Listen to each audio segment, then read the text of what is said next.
This is really an epic journey of humanity because for the first time in the history of mankind, we have the knowledge, both engineering, scientific, and business knowledge, to be able to start reaching to the stars for many of the things that human beings need to be effective and to be happy.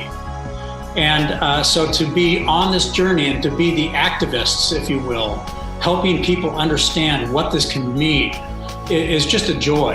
And that's why I'm so grateful to be a part of this.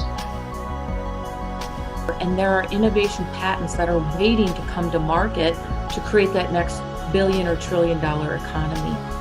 And we need to look for that workforce where we may have not thought of them, in the inner cities, in rural communities, minorities, women, veterans, retirees. We have the workforce we need for the space economy.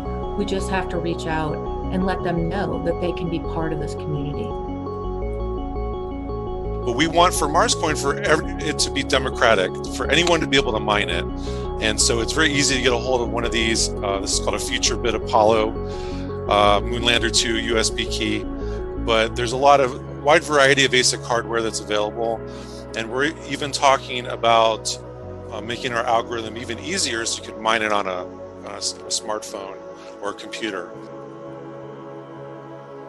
Space and some other niche markets we found gave us the ability to make revenue, bring in some business to show we can execute, to also mature manufacturing so we know what the yields look like and the stats. There is a misunderstanding that just because we are talking about space is all about wonderful cooperation. That is what we aspire for and we hope for. But if you look at the programs, for example, China and Russia space program, Turkey, for example, India to an extent as well, these are very nationalistic space programs. Yeah. And so China, what it has very cleverly done is that it has actually established a Belt and Road Space Information Corridor in the last few years. And this is President Xi's thinking in terms of institutionalizing the Communist Party of China. Andy talks about risk in a couple different ways. I've been... That's my car. Go on. Oh my God, that's epic. It's still wrong, but it's epic. Space Force TM, trademark for Netflix, I think is a damn funny show. Your character is played by John Malkovich. Like, that guy is you. Who has a much better oratory style and a much better wardrobe than I do, by the way. And to me, when we're ready to use a certain technology, a certain thing, not just for solving problems, but also for the expression of our very being and in who we are, I think that's one of the markers that technology has arrived. Like, it's now something that helps us talk about who we are, not just solve the problems we have. The big moneymaker is probably in the near term going to be the backlog of space tourism that we're seeing. And so this is nothing to do with a government program. This is commercial companies making commercial, doing commerce in the private sector, which has been really looked down upon in the news, but I think it's kind of exciting.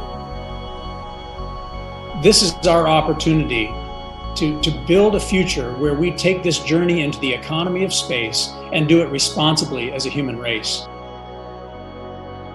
I think we can get there, but I think we got to be smarter than we were in the past. And this is where we want to get to. This is what the next plaque needs to say instead of "we came in peace for all mankind." We came in profit for all mankind.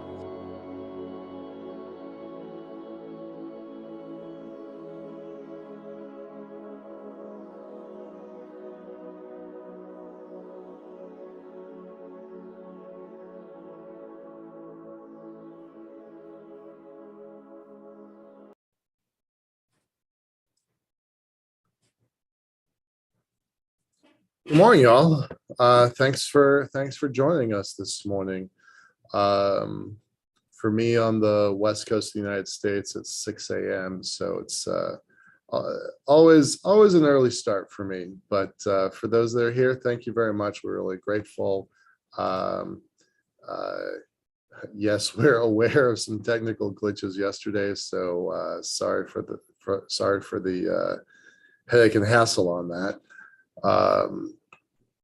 The links for today and for yesterday will be available on our YouTube channel,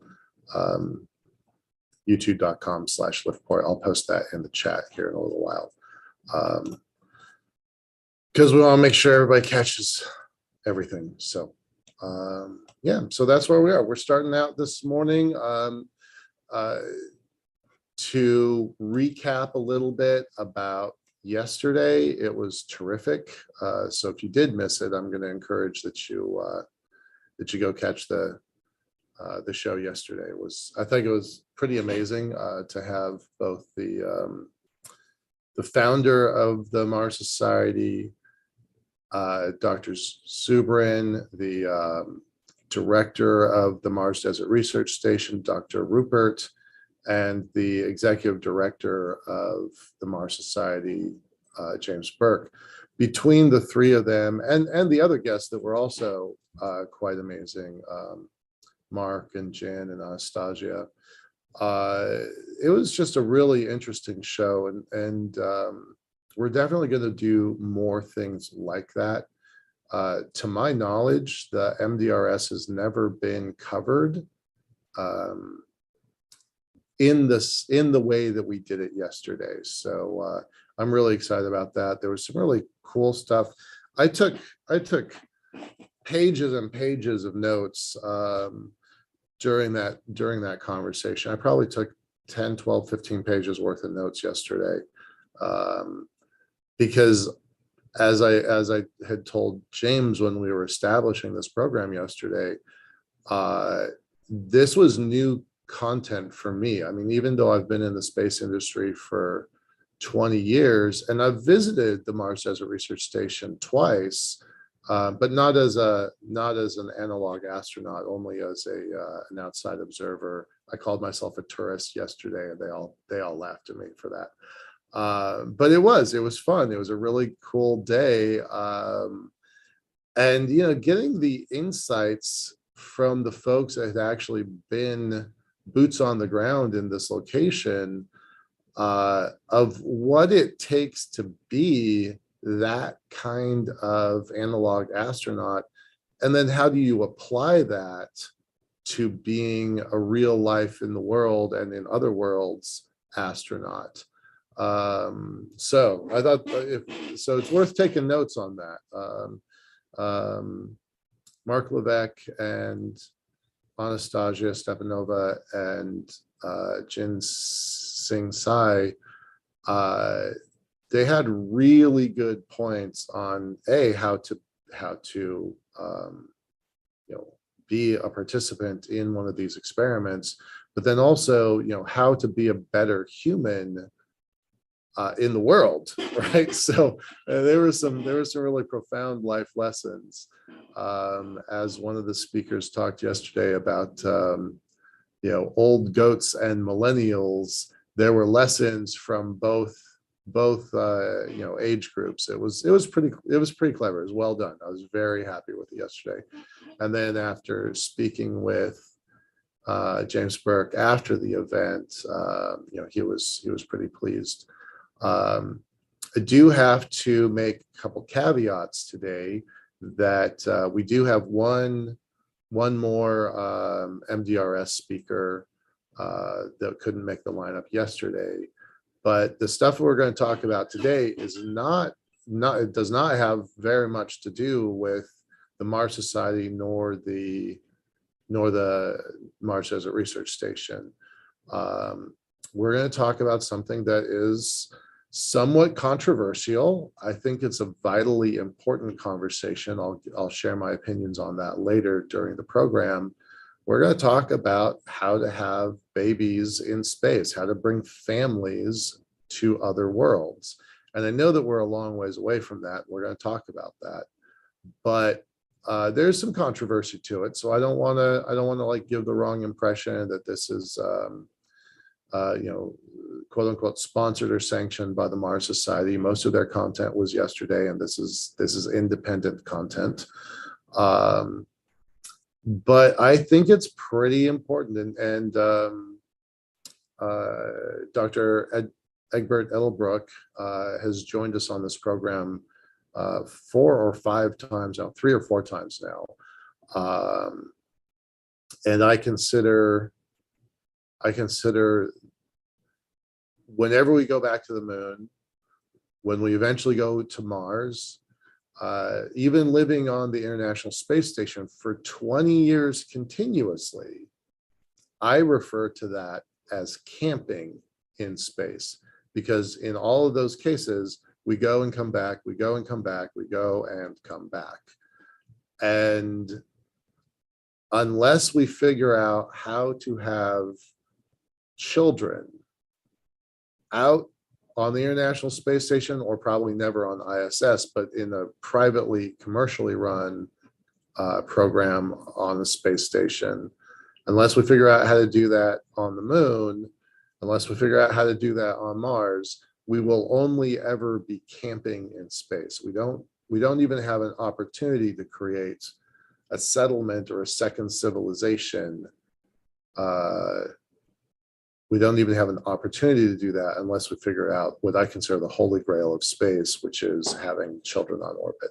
So we're going to talk about that a lot today. And then we're bringing in 2 more folks to talk about analogs. One, Terry Torino is going to talk about a lunar analog, which I think is certainly important.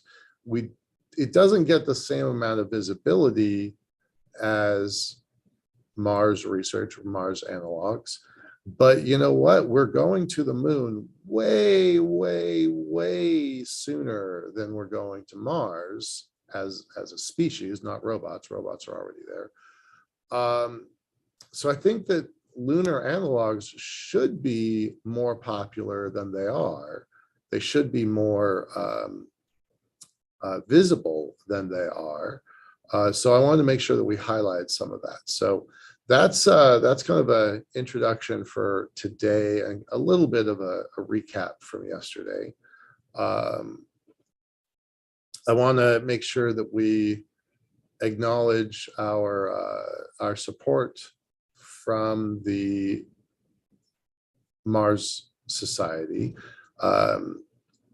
We've probably had, well, this event, this weekend being an exception, I think we had 7 participants from the Mars Society all total, and then they've been involved with a couple of our other programs. So I probably have had Mars Society represented on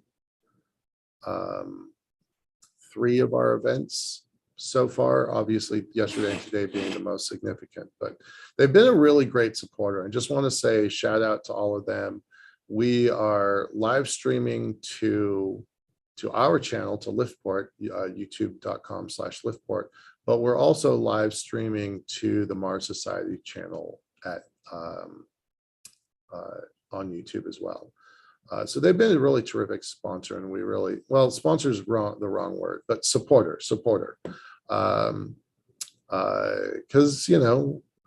we're all space nerds. We're all trying to get out there. So they've been really terrific. So we really want to acknowledge them. And the Center for Space Commerce and Finance has been helpful. And the science fiction community of Axanar on YouTube. Axanar is a short film. It's a fan film set in the Star Trek universe. It's super fun. Definitely check that out.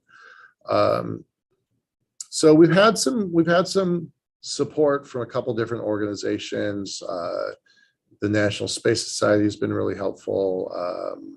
I guess we got our initial support from the Foundation for the Future. International Space University has been involved. The Chief Scientist of U.S. Space Force has been involved. So as we've grown this channel, as we've grown this experience, we made some changes internally. We were originally, well, the company is still Liftport Group. We were originally around to work to develop first the Earth's space elevator, and then over time we shifted gears and evolved to focus on constructing the lunar space elevator. And then during the pandemic, we had to pivot a lot just to stay in business and stay alive. So we started doing these conferences as a service. And now I think we're up to number 24 or 25. I've actually lost count. I'm going to have to look at that. But 24 or 25 events over the last maybe 18 months or so. And it's been really terrific. It's really been great. We have 3 events this month. That's the biggest, that's the heaviest schedule we've had so far. This living in space content. We've got another one on July 20th and 23rd to celebrate the landing on the moon, July 20th, 1969. So the Moon Society is hosting an event. Well, we're hosting an event for the Moon Society called the Lunar Development Conference. You can check them out at themoonsociety.org. And then a cryptocurrency project called Mars Coin contacted us to host an event for them. That's a really intriguing program. So that's marscoin.org. And again, I'll post all these links here in a little bit. So why are we doing this? Well, ultimately, building an elevator on the moon is expensive. And we needed to have a new, consistent, independent revenue engine above and beyond our research and development programs and our intellectual property monetization strategy. We wanted to have a new source of revenue that was also inclusive of our community, that was really focused around education and about kind of doing outreach to the vast community of people interested in space. So that's kind of how we came along with built the model of Better Futures. And you can find our upcoming programming at betterfutures.space. Pardon me. We've got, this is our main program. This is kind of, I'd say, our flagship, the Living in Space program.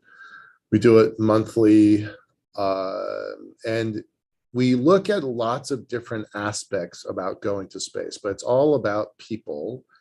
And so we focus on the moon, Mars, and space stations. There's a whole fleet of new commercial space stations in development.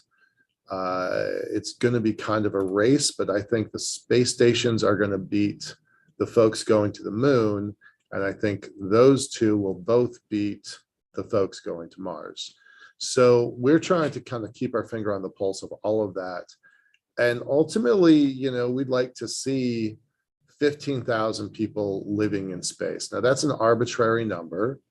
15,000 is mind-bogglingly large. I think there's 7 people on orbit today.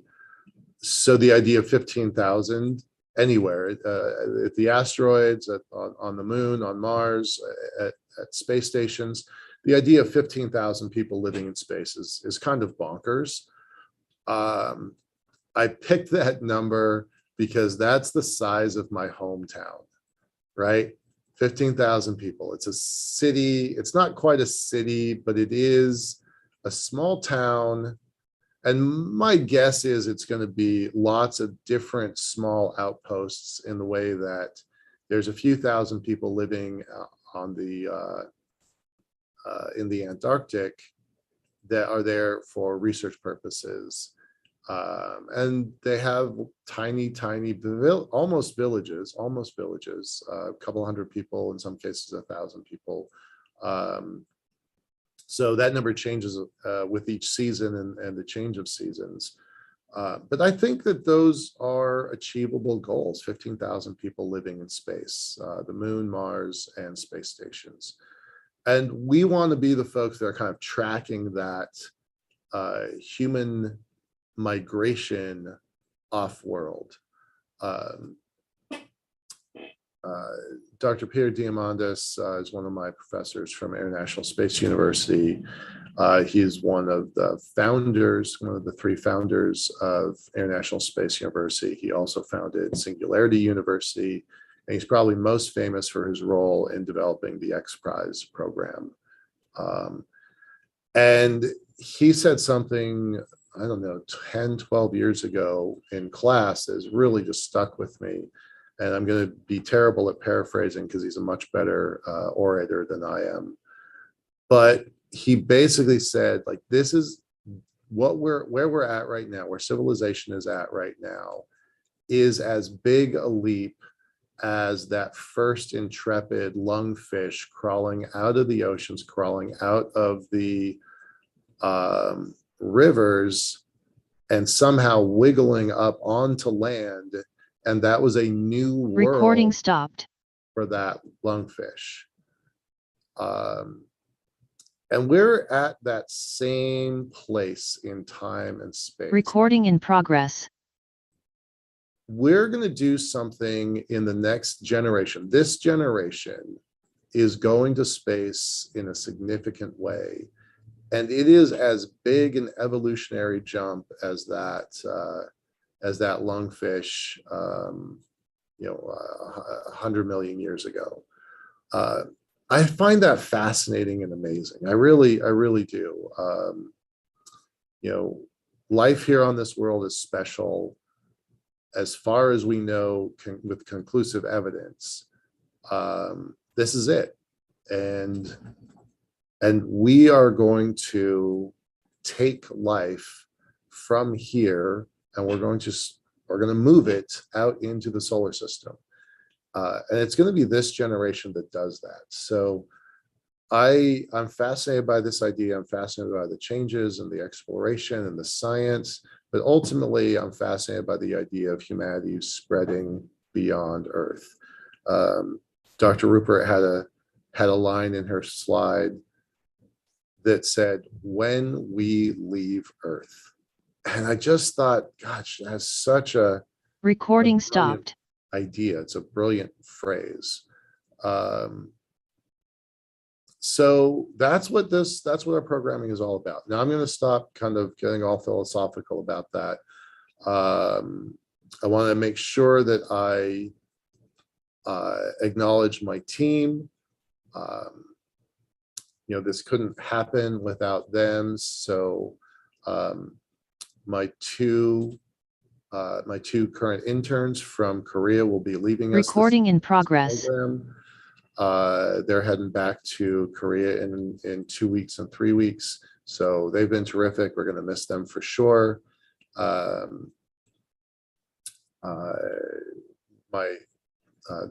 That's Jion and Youngin. They've been great. We're really happy to have them here. They've really kind of helped streamline some of these processes that we have. Fabio and Yusuf are necessary and awesome to handle our technical support. And our three new people, Joey, Leah, and David, they're really going to be working in the next few months to kind of help refine our story, enlarge our audience, and kind of help take us and grow us to the next level. So really couldn't do this without you all. I really appreciate you all. Thank you very much. Now let's get started with the main content of our program. That was a little bit more preamble than I expected. And I apologize for kind of going off on a tangent about leaving Earth, but it was just kind of, I was in the moment, so I went with it. All right, so we're going to start with, I'm going to do a screen share here in a moment. This is a, there we go. Are we seeing that? Okay, great. Sorry, my screen is a little confusing here. that. That is in the way. Just a moment. There. So this is a presentation I've given a couple times in various formats. This is a tool set that I call the Numenia process. And don't get stuck on the name or anything. The Numenia is ancient Greek. It means new moon. And we use this here at Liftport, and other organizations have used it because I share it a lot, as a way of helping to tackle big complex problems. And we're going to talk about what that all means here in a moment. By way of background, I went through the United States Marine Corps for 4 years. I did investment management. I started one of the first internet companies back in 1995. That feels like a million years ago. It was pretty amazing. I did okay in real estate, and then ultimately about 20 years ago, that's when I got into space, and I started working in the strangest way possible. I started working on the space elevator under as part of a team working on the NASA Institute for Advanced Concepts project. And the space elevator, if that's the first project you work on in space, that takes your career in some really wholly different directions. So I don't work on that anymore. It was great. I was glad to do it. I don't have the same confidence in it that I used to have. And then we focused on the lunar elevator, because the lunar elevator was constructible now with current technology. And that's our complete focus these days. Someday we'll have another conversation about the lunar elevator. You can find more about it on our YouTube channel. We don't talk about it as much because we're kind of heads down doing the work. But doing the work made me realize that in order to build this never before built thing, we needed a roadmap. We needed tools to build the tools. So we created this tool called the Numenia process, and you can imagine it as a framework for tackling kind of the unknown. It's not a business plan tool, although it helps business plans. It's not a pitch deck, although it does help pitch decks. It's not a project management tool, although it does help you figure out what your steps are in a project. So we created it as a framework to help us just get our arms around this really big, complex compound problem of building an elevator in the sky. So this tool set has evolved over the last 20 years as I've learned more about building a space elevator, first on Earth and then focused on the moon now. As I've learned more about this really complicated system, I really had to understand that what we're doing is new. There's no roadmap. There are no best practices for how to do this stuff. So I'm going to take us through this Numenia process pretty fast. This is actually a course. I've taught this as a course as 6 2-hour lessons, and I'm going to try and compress that in the next 30 minutes. So just hang on, buckle up. It's going to be a busy next 30 minutes. I'm sharing this. The reason I'm sharing this is for the space community to have a tool set that they can use for the things they're working on, right? This is relevant to the Mars Society folks from yesterday. This is relevant to people that want to go off to the moon. It's relevant to all the engineers trying to work on space stations. This tool set is useful. It's a useful way of understanding that the stuff that we're doing is hard, but that there is a path forward. So these are all the 5 main components of the new media process: compass, philosophies, posts, stakeholders, challenges, and get goals, investments, and tasks. And we're going to talk about all of these pretty briefly. So to me, it always starts with your compass philosophies. Where are you going? What are you doing? And how are you going to act along the way? If you have a blurry vision, you shouldn't be driving. And if you have a blurry vision, you shouldn't necessarily be embarking on a mission to Mars, right? So having a very clear mission, an idea of where you want to go 5 years down the road, 10 years down the road, 20 years down the road. Some of the more inspiring visions that I've seen, I would like the United States to have a clearer vision of what our political goals are, and for the United States. But hats off to the folks in China and the United Arab Emirates and a few other nations like Luxembourg that have very clearly articulated visions for their future. The one I think I really kind of admire is the United Arab Emirates and their goal to have seeded Mars with their civilization, with their culture, within the next 40 years. And UAE has a really specific roadmap on how they're going to get their culture to Mars. And they've done pretty amazing work. China's doing some interesting stuff. They usually roll out plans about every 5 years or so. It's a rolling program. I think that's interesting. And Luxembourg has staked the claim that says they're going to be the finance center of space, and they're and focusing on resources in space. So a well-articulated vision is super important, and it should be longer than 5 years away, and it shouldn't be based on quarterly reporting the way a lot of American publicly traded companies operate. So that vision is really important. Mission, where that's what you're doing every day. That's the work of going to work. And then values. Who are you as a culture, as a company that has an identity, and I'll say a citizen, if you will,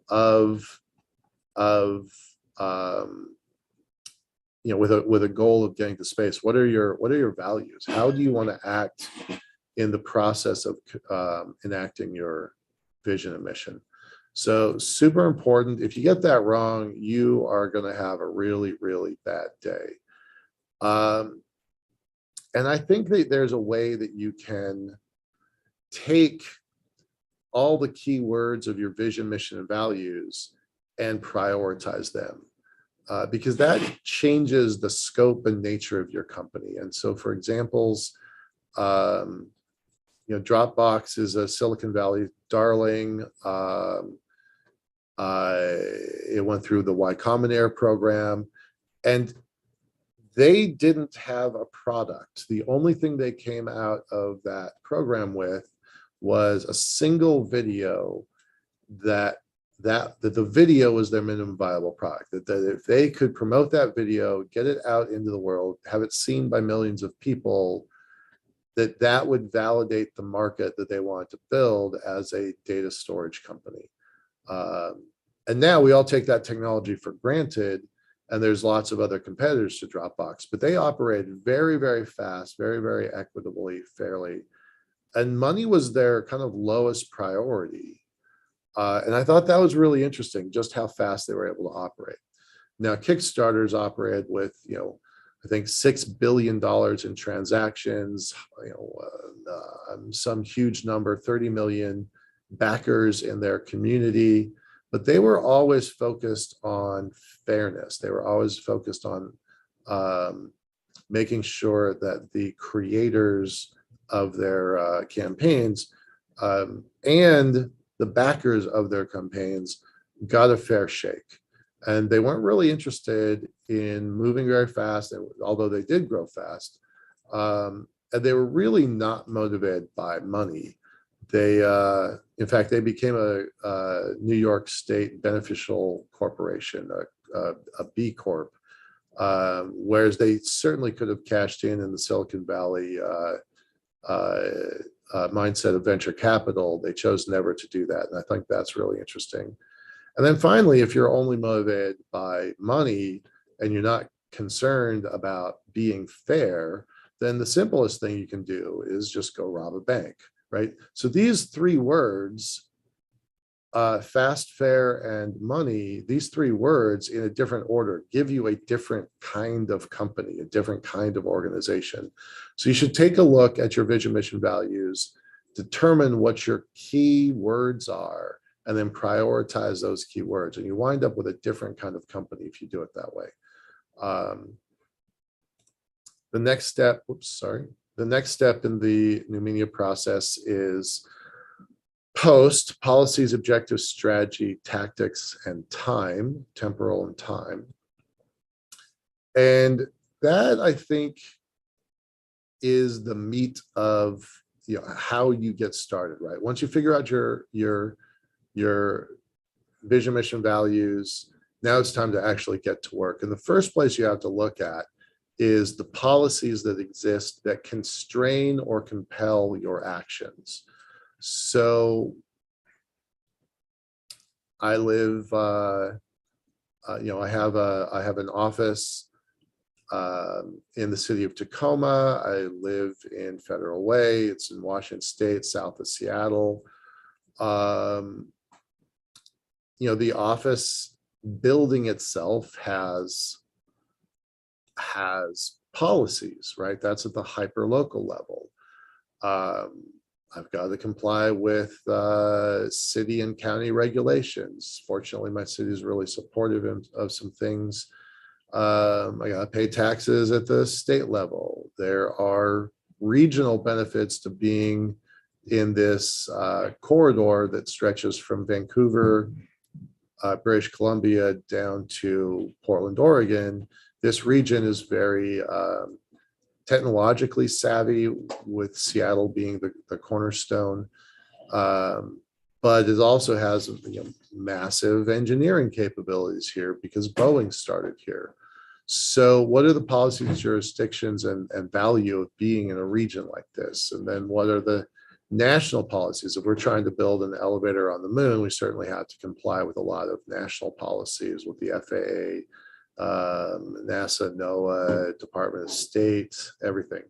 And because again, we're going to the moon, there are international and global implications as well. So understanding the policies that constrain your actions, when I was younger, I was a big believer of coloring outside the lines. As I got older and more experienced and learned some lessons the hard way, I got more and more interested in coloring within the lines. So those are lessons learned, both good and bad.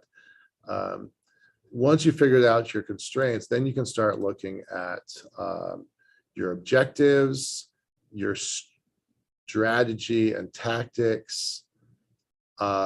Your objectives are, they're KPIs, they're OKRs, they're key performance indicators. They are objectives and key results, right? And there are plenty of books that can talk to you about that stuff. I'm not going to try to teach you what you probably already know.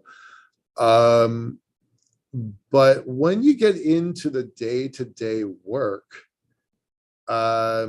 you've got to have an overarching strategy, and that's going to be backed and supported by tactics. And then there's kind of the day-to-day squabbles and skirmishes to just make things happen. So in this case, the idea behind Better Futures is to build community, generate revenues around the concept of going out into space, humans going out into space. And so one of our tactics was, we're going to build a platform for publishing, we're going to build a platform for education, and we're going to build a platform for communications. And so the skirmish is this event that we're doing, right? Like, it takes a month to put one of these together for 2 days. And that's kind of the day-to-day struggle, right? And sometimes we don't do that well, and sometimes we do it really well. But breaking a big idea down into parts is really necessary. Another thing I'm a big believer in, and learning lessons from the past, from my own experience of doing this for 20 years, but then also, how can we use other experiences that are similar but not the same? Can you learn lessons there? And so the things that we have used have been exploratory missions like Lewis and Clark, some of the stuff that they've encountered. The Panama Canal inspires us, because if we're building an elevator in the moon, that's a big logistics challenge, right?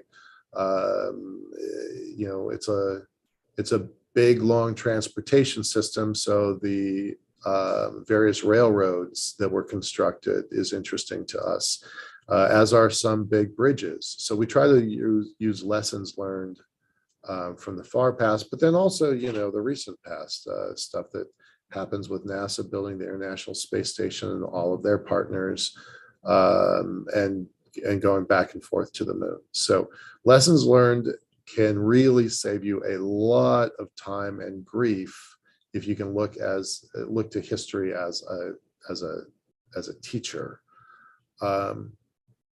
We try very hard to stay focused on the present and really understand the state of the art on a near real time basis. I'm always scanning the news. I think that's super important to be relevant and up to date on what's happening. And it changes as the state of the art changes. You're going to have to adapt. I first started working on the Earth elevator 20 years ago. Over time, I became less and less convinced that was a good technology solution. I still think the technology is great. I just think it's going to be a lot harder than people think it is.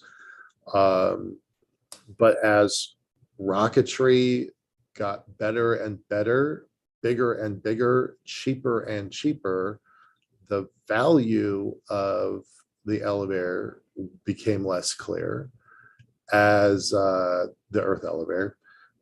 As we had more and more satellites go into the sky,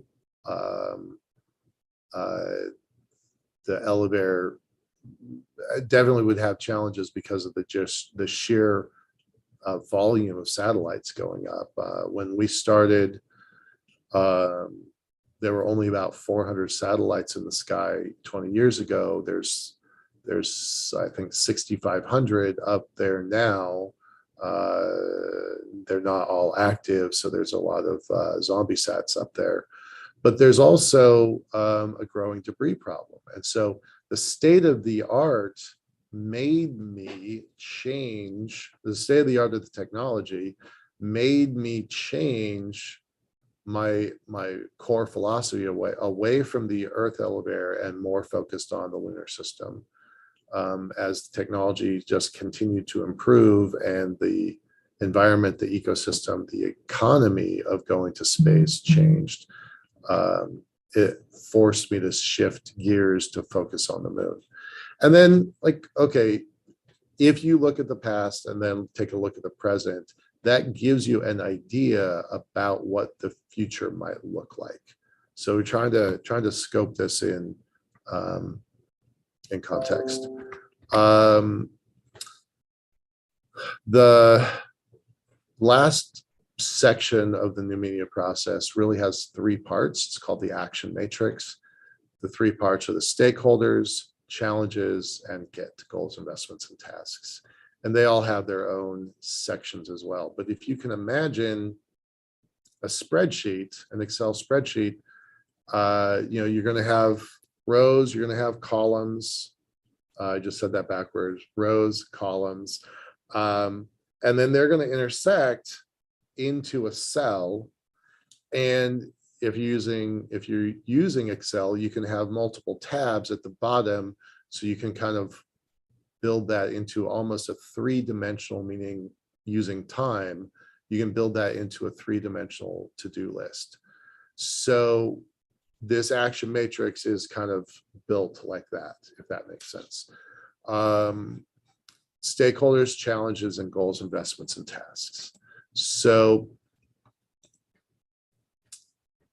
stakeholders are the people who care, right? They're the ones who are paying attention that what you're doing matters. Now, if you've got 7.8 billion people in the world, they are not all stakeholders. Most of them will never have heard what you're doing, about what you're doing, most of them. But some of them will, and some of those people are going to be really, really important to you. Your clients, your family, your competitors, your government, the media, investors, all of those people have a stake in what you're doing. And maybe it's not financial, maybe it is, maybe it's emotional, maybe it's not. But the defining factor is who cares about what you're doing. And let me tell you from personal experience, getting this right can grow what you're doing, and getting it wrong can kill what you're doing. And I've done both. I've gotten it right a few times, and I've gotten it wrong a few times. So it's a pretty complicated balancing act. And so over the course of good experiences and bad experiences, I've tried to break stakeholders up into kind of actionable elements. And it's complicated. All of this goes into stakeholders, right? And we're going to talk about it. So stance, where's that person coming from? Do they want to help you? Do they want to harm you? You can be a stakeholder and be ambivalent. And I make that distinction between caring and ambivalent. The city hall of my local town does not care at all whether or not I build an elevator on the moon. They don't care whether we have a good program with better futures. They don't care about that at all. But they do care that they get their tax revenues, right? So, they don't care about my goals or vision, missions, and values, but they do care about, am I paying my bills? Right. And there are people that are on the fence about whether they want to help or hinder. So they're undecided. And then there are people that are just on the edges watching, right? Maybe they're hoping you fail. Maybe they hope that you succeed, but they're just an observer, right? So that's a way to look at stakeholders. Another way is, are they internal to your program or external? Most of them are external. No one can do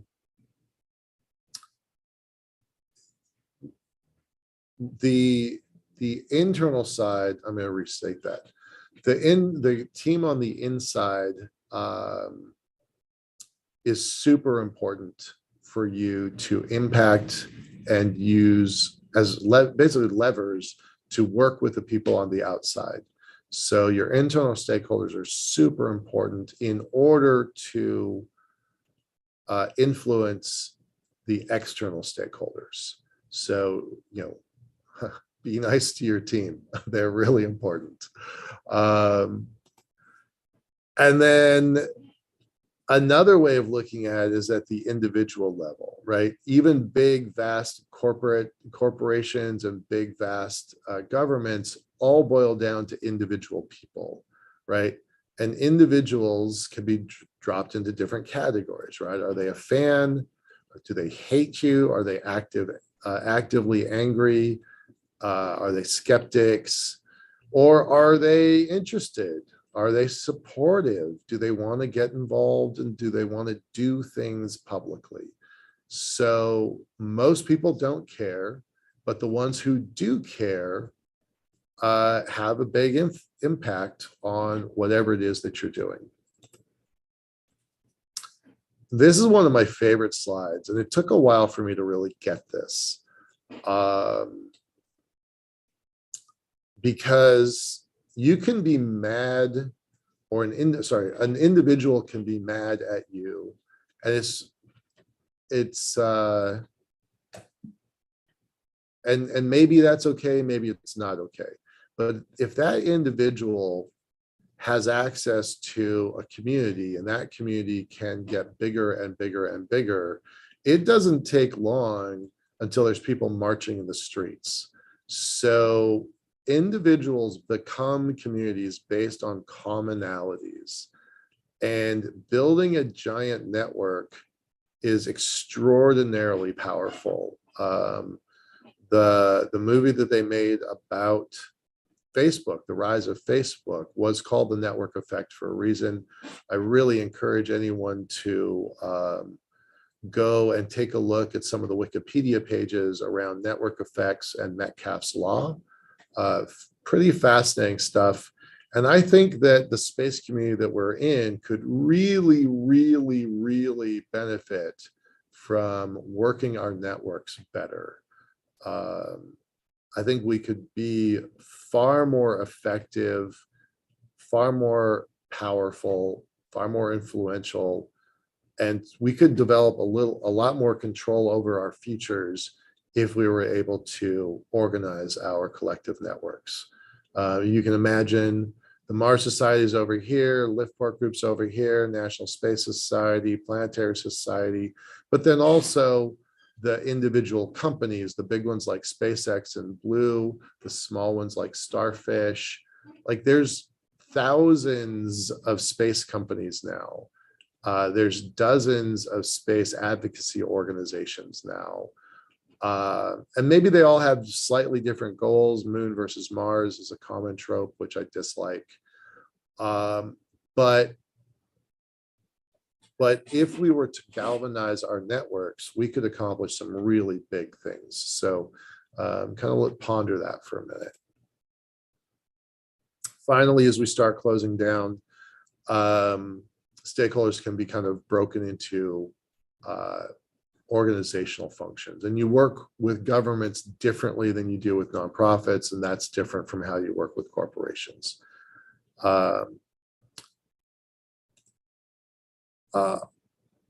We break all of our programming at Better Futures and all the stuff that we've done for the lunar elevator into these 4 big buckets: hardware, business, outreach, and framework.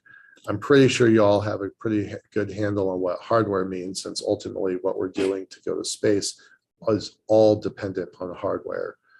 But these challenges can be broken into subsets as well. Science and discovery, technology and engineering, and production and scaling. I was on a project once that was looking at space-based solar power, and there was a breakthrough in the lab that said, oh, we're going to get 28% efficiency on this solar panel. So I called them up, and I called the company, and I said, well, the lab, and they're like, oh yeah, we can only make, it takes us 6 months to make 500 watts of this stuff, and I want, the team I was working for wanted megawatts or gigawatts. So you needed to build entirely new factories in order to get that product from the lab through engineering up to scaling and production. So definitely a challenge there. And we see that in space all the time. How do you pay for it? Who's going to pay for it? What does operations look like? All necessary elements to this. Telling our story, yesterday, Laura Forsythe came on the program, as she's really, really great to talk about kind of analysis, and she's a really good reality check.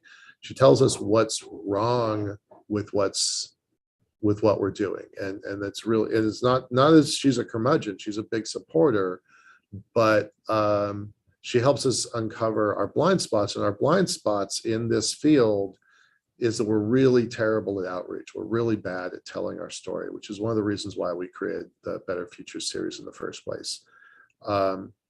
Inmarsat just posted a really great, like 35 page paper that basically gives facts and figures about just how bad we are at outreach as a global community of space. It was pretty interesting. I'll post that link here in a bit.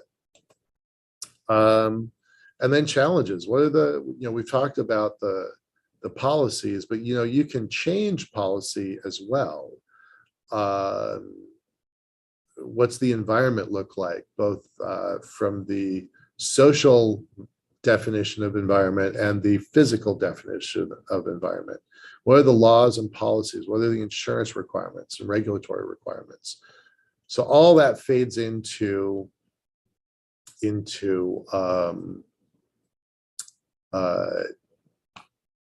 all of that fades into our challenges section.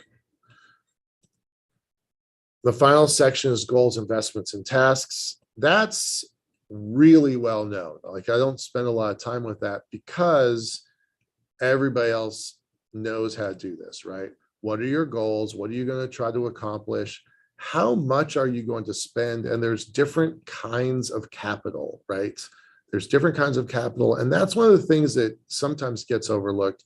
We tend to think of capital as just dollars and cents. How much money do we have in the checking account?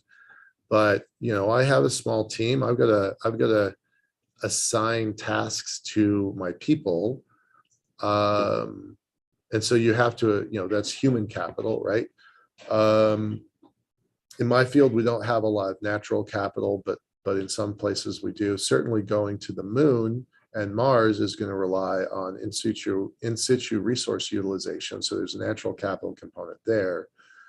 So goals, investments, and tasks. Tasks are just what you're doing. That's your to-do list. And what are you going to do to prioritize the things you've got to do? So that's the Numenia process in a nutshell. I know I went through it very quickly. Some areas I kind of overemphasized. I really think it's important to get the vision, mission, values correct, understanding what your objectives are, what your policies, and strategy, and tactics are. If you get this stuff wrong, it can be very, very costly. But if you get it right, you can do extraordinarily well. So I really want to encourage everyone to kind of consider this when they're going out and trying to do these big things that we're all trying to do. Whether your goal is Mars, the moon, space stations, or any other goal. I had this slide in that I intentionally skipped, but this all started because my brother and I wanted to buy a fish tank, and so my parents convinced us to go build a lemonade stand. So I've been kind of looking at these rules that have ultimately turned into the Numenia process for a very long time, and I think they can be a very useful and valuable addition to whatever it is you're trying to do. And with that, I'm gonna switch gears. Hang on just one second.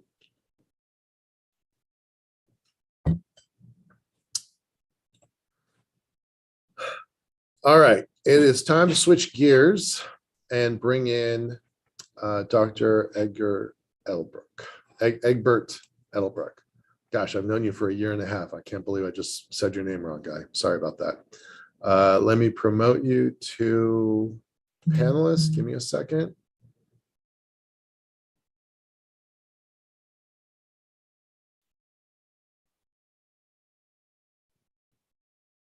And Gion, I'm going to demote you to an attendee, okay?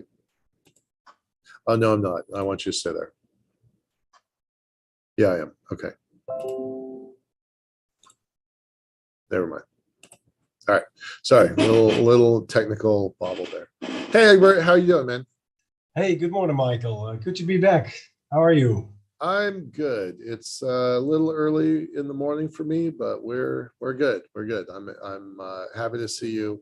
I gave a little bit of preamble this morning about about your stuff. And we're going to talk about it in detail here.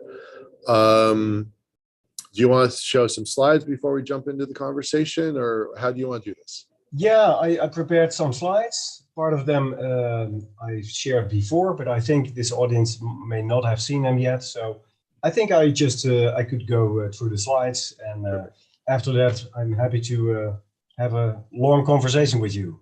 Awesome. All right. I'll share the screen. You share your screen. Yes. I am trying to find your bio in my notes, and I do not have your bio, which is odd. Okay, I don't have your bio. Can you give your background, please? Yeah, of course. Sorry. So my name is Egbert Edelbroek. I'm the CEO and founder of Spaceborne United. It's been about 5 years now, 5 very exciting years, a roller coaster actually. My background is not in space technology or biomedical things. My background is in organizational innovation, and I did my PhD in courage development in organizations. It has been very helpful in doing what I do. So perhaps it's good to already reveal some of the origin, my personal origin.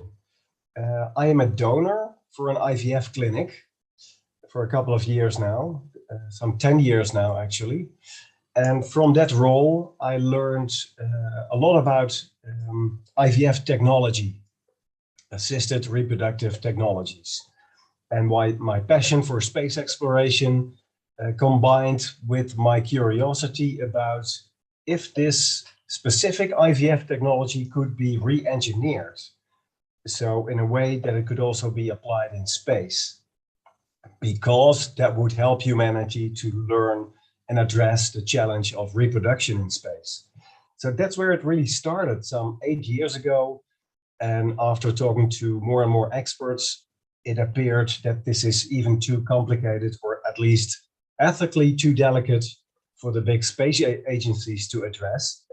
And they're explicit in embracing and encouraging focused biotech companies like Spaceborne United to address this crucial challenge. I mean, if humanity wants to become a multiplanetary species, and obviously they do, we also need to address the reproduction challenge. So that's our focus. Babies in space and expanding the human comfort zone. So we do 3 things. Oh, by the way, the building you're looking at is the beautiful UFO-shaped building in the Netherlands, in the city of Eindhoven, where we also have office space and our headquarters. We don't own the building, at least not yet, but we really like it. We do 3 things.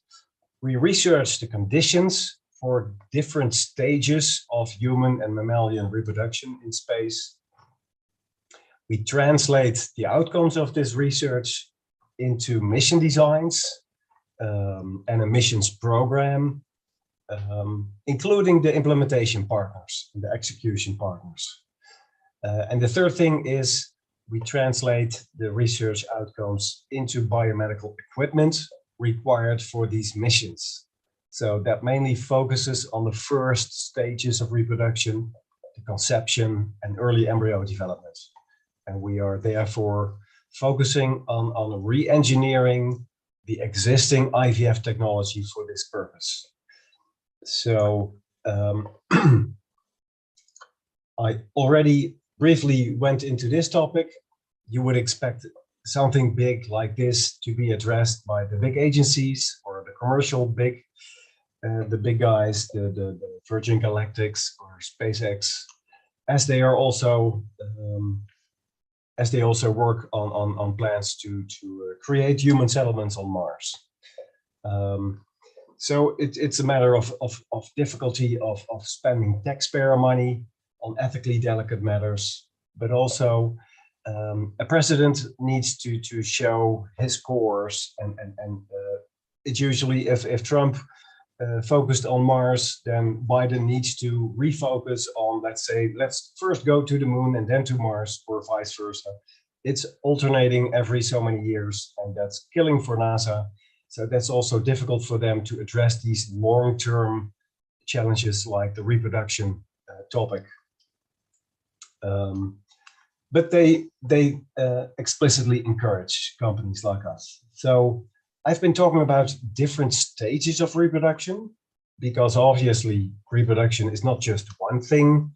It's a topic that you can divide in different stages, and we focus on the different pieces of that puzzle. I mean, we are the name of our company is Spaceborne United, so that's a clear hint to our very long-term mission and goal of also enabling childbirth in space. But 80%, 85% of what we do is focusing on this very first stage, the conception and the very first 5 days of embryo development. Space is also not one area, it has many areas, and we start in low Earth orbit. So the existing assisted reproductive technology, we're extending this into space, and then we have ARTIS. So we have called this Mission ARTIS. This is our mission patch. So what kind of challenges do we have to deal with when re-engineering this technology? Of course, when you take space life science, you take life science experiments to space, you have to deal with the two big challenges of gravity and radiation. So we have to designate specific orbits, specific low Earth orbits, to stay well under the norms for radiation exposure, especially the norms for radiation exposure for embryo development. So that's fairly quickly tackled. The gravity issue is much more complex. We need to convince ethical committees, and we need to get regulatory approval before we can actually move from using animal cells to using human stem cell embryos, and later on actual human gametes that turn into human embryos. So we also have to provide Earth-like gravity. And we do this by adding adjustable rotational gravity in our IVF device to make sure that these embryos experience the same gravity more or less than on Earth, as a first step, because eventually the added value of what we do, especially from a scientific point of view, is that we can prove that we can study the partial gravity effects on embryo development. So if we want to have sustainable, independent human settlements on Mars, we also need to reproduce there, and we need to be able to be sure that the Mars gravity environment will be sufficient for healthy embryo development. And many of our experts have very serious doubts. It's a big difference, 1G or 0.39 G. So we might learn that this will not be enough, and then we can start varying the gravity level to any level that will prove to be the minimum level. That might just be, I don't know, 72% of the Earth gravity. But this outcome, this partial gravity research, is crucial for the architecture of some structures on Mars in the future. If, for example, we find out the Mars gravity itself is just not enough for healthy embryo development, solutions could be created in terms of rotating bedroom areas for pregnant women, where they compensate during their sleep, and they spend 7 or 8 hours in, I don't know, 1G or 1.3 Gs. That's for the astrobiologists to find out. It's our task and our challenge to find out what is the level of gravity that is required. So that's the scientific added value of what we do. Here you have a visual of standard on-earth IVF technology, the embryo incubator. This is the main technology that we are looking at and re-engineering. On Earth, it is used for people with an IVF indication. So that means they have problems to get pregnant in a completely natural way. We are not using this device, so it's used for embryo selection. They insert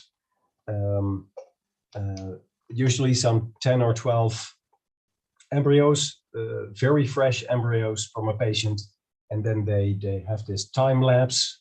They monitor the embryo development on an individual basis, and after 5 days, they can see which of the 12 embryos have the best odds to result in a successful pregnancy. So that's called embryo selection. We are not using this technology for embryo selection at all.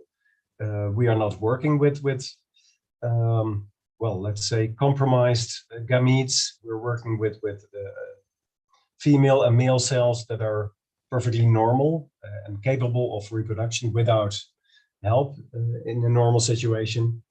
So we are using this technology to create a life support system that enables the embryo development. And we add a few functionalities to make sure it will also enable conception. So the semen, the sperm, and the oocytes, the female cells, they are separated in the beginning, and they will only, the sperms will fertilize the oocytes in space. We also add the functionality of cryo storage. It's important that after 5 days of embryo development, we pause the embryos in their further development, because that cannot happen outside the natural womb yet. Technology hasn't achieved that level yet. So before we recover the embryos back to the surface of Earth, we need to protect them and we need to pause their development. So by cryogenic freezing, we pause the embryos in their development, which also protects them from the rather violent return to Earth and all the vibrations and G-forces. So that's why we also add cryogenic freezing. Of course, this is going to be an unmanned, a rather small, unmanned, recoverable biosatellite in which it will enable embryo development. That means all of this needs to be completely remotely controlled, obviously. So these on-Earth embryo incubators, they can be controlled manually, but ours has to be completely remotely controlled. So what kind of technologies do we need to achieve this? We don't want to work with this very massive 60-kilogram incubator. It has a lot of unnecessary size and mass and volume. So we're optimizing it for mass and volume and energy consumption, because taking things into low Earth orbit is too expensive for that. So we make all these we use the smallest technologies, so IVF on a chip, and a lot of microfluidic technology and micro 3D printed life support systems, and existing cryopreservation techniques being used in IVF clinics all over the world every day. So this is a very early artist impression. I cannot reveal too much about the more mature design because of IP protection, but this gives you a brief idea of the different biological steps that need to be enabled by this microfluidic disc, this life support cassette. So you have different reaction chambers on the outer ridges of the disc, where the embryos will develop. That's where actually the magic will happen. And on other areas of the disc, there will be chambers with the different fluids necessary for washing away redundant sperm cells after the female cells are fertilized. And then there's a different fluid for the embryo development.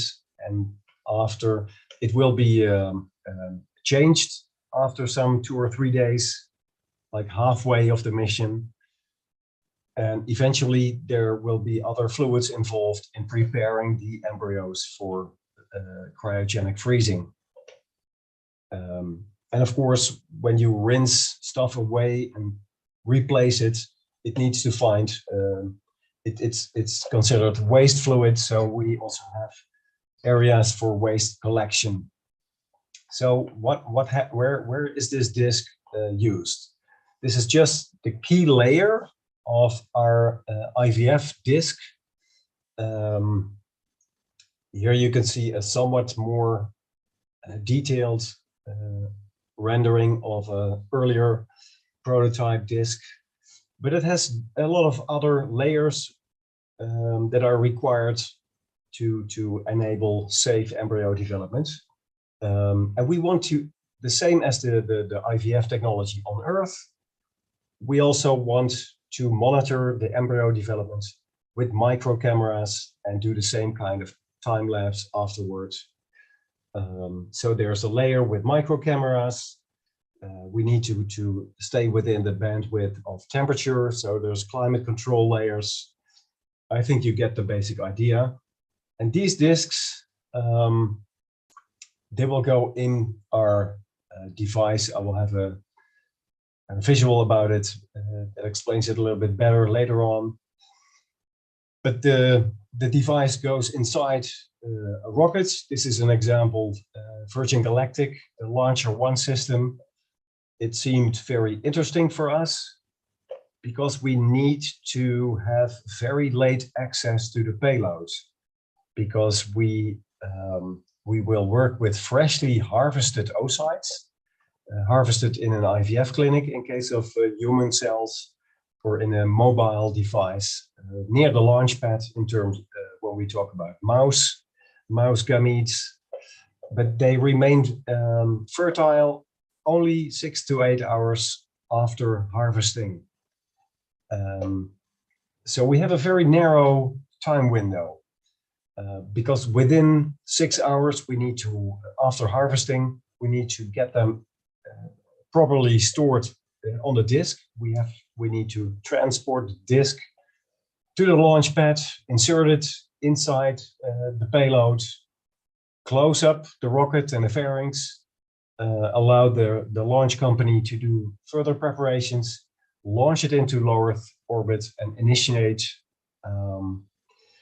the fertilization. So that's an ambitious timeline. But and that requires a selection of launch providers that allow for very late access. So up to 1 or 2 hours before launch.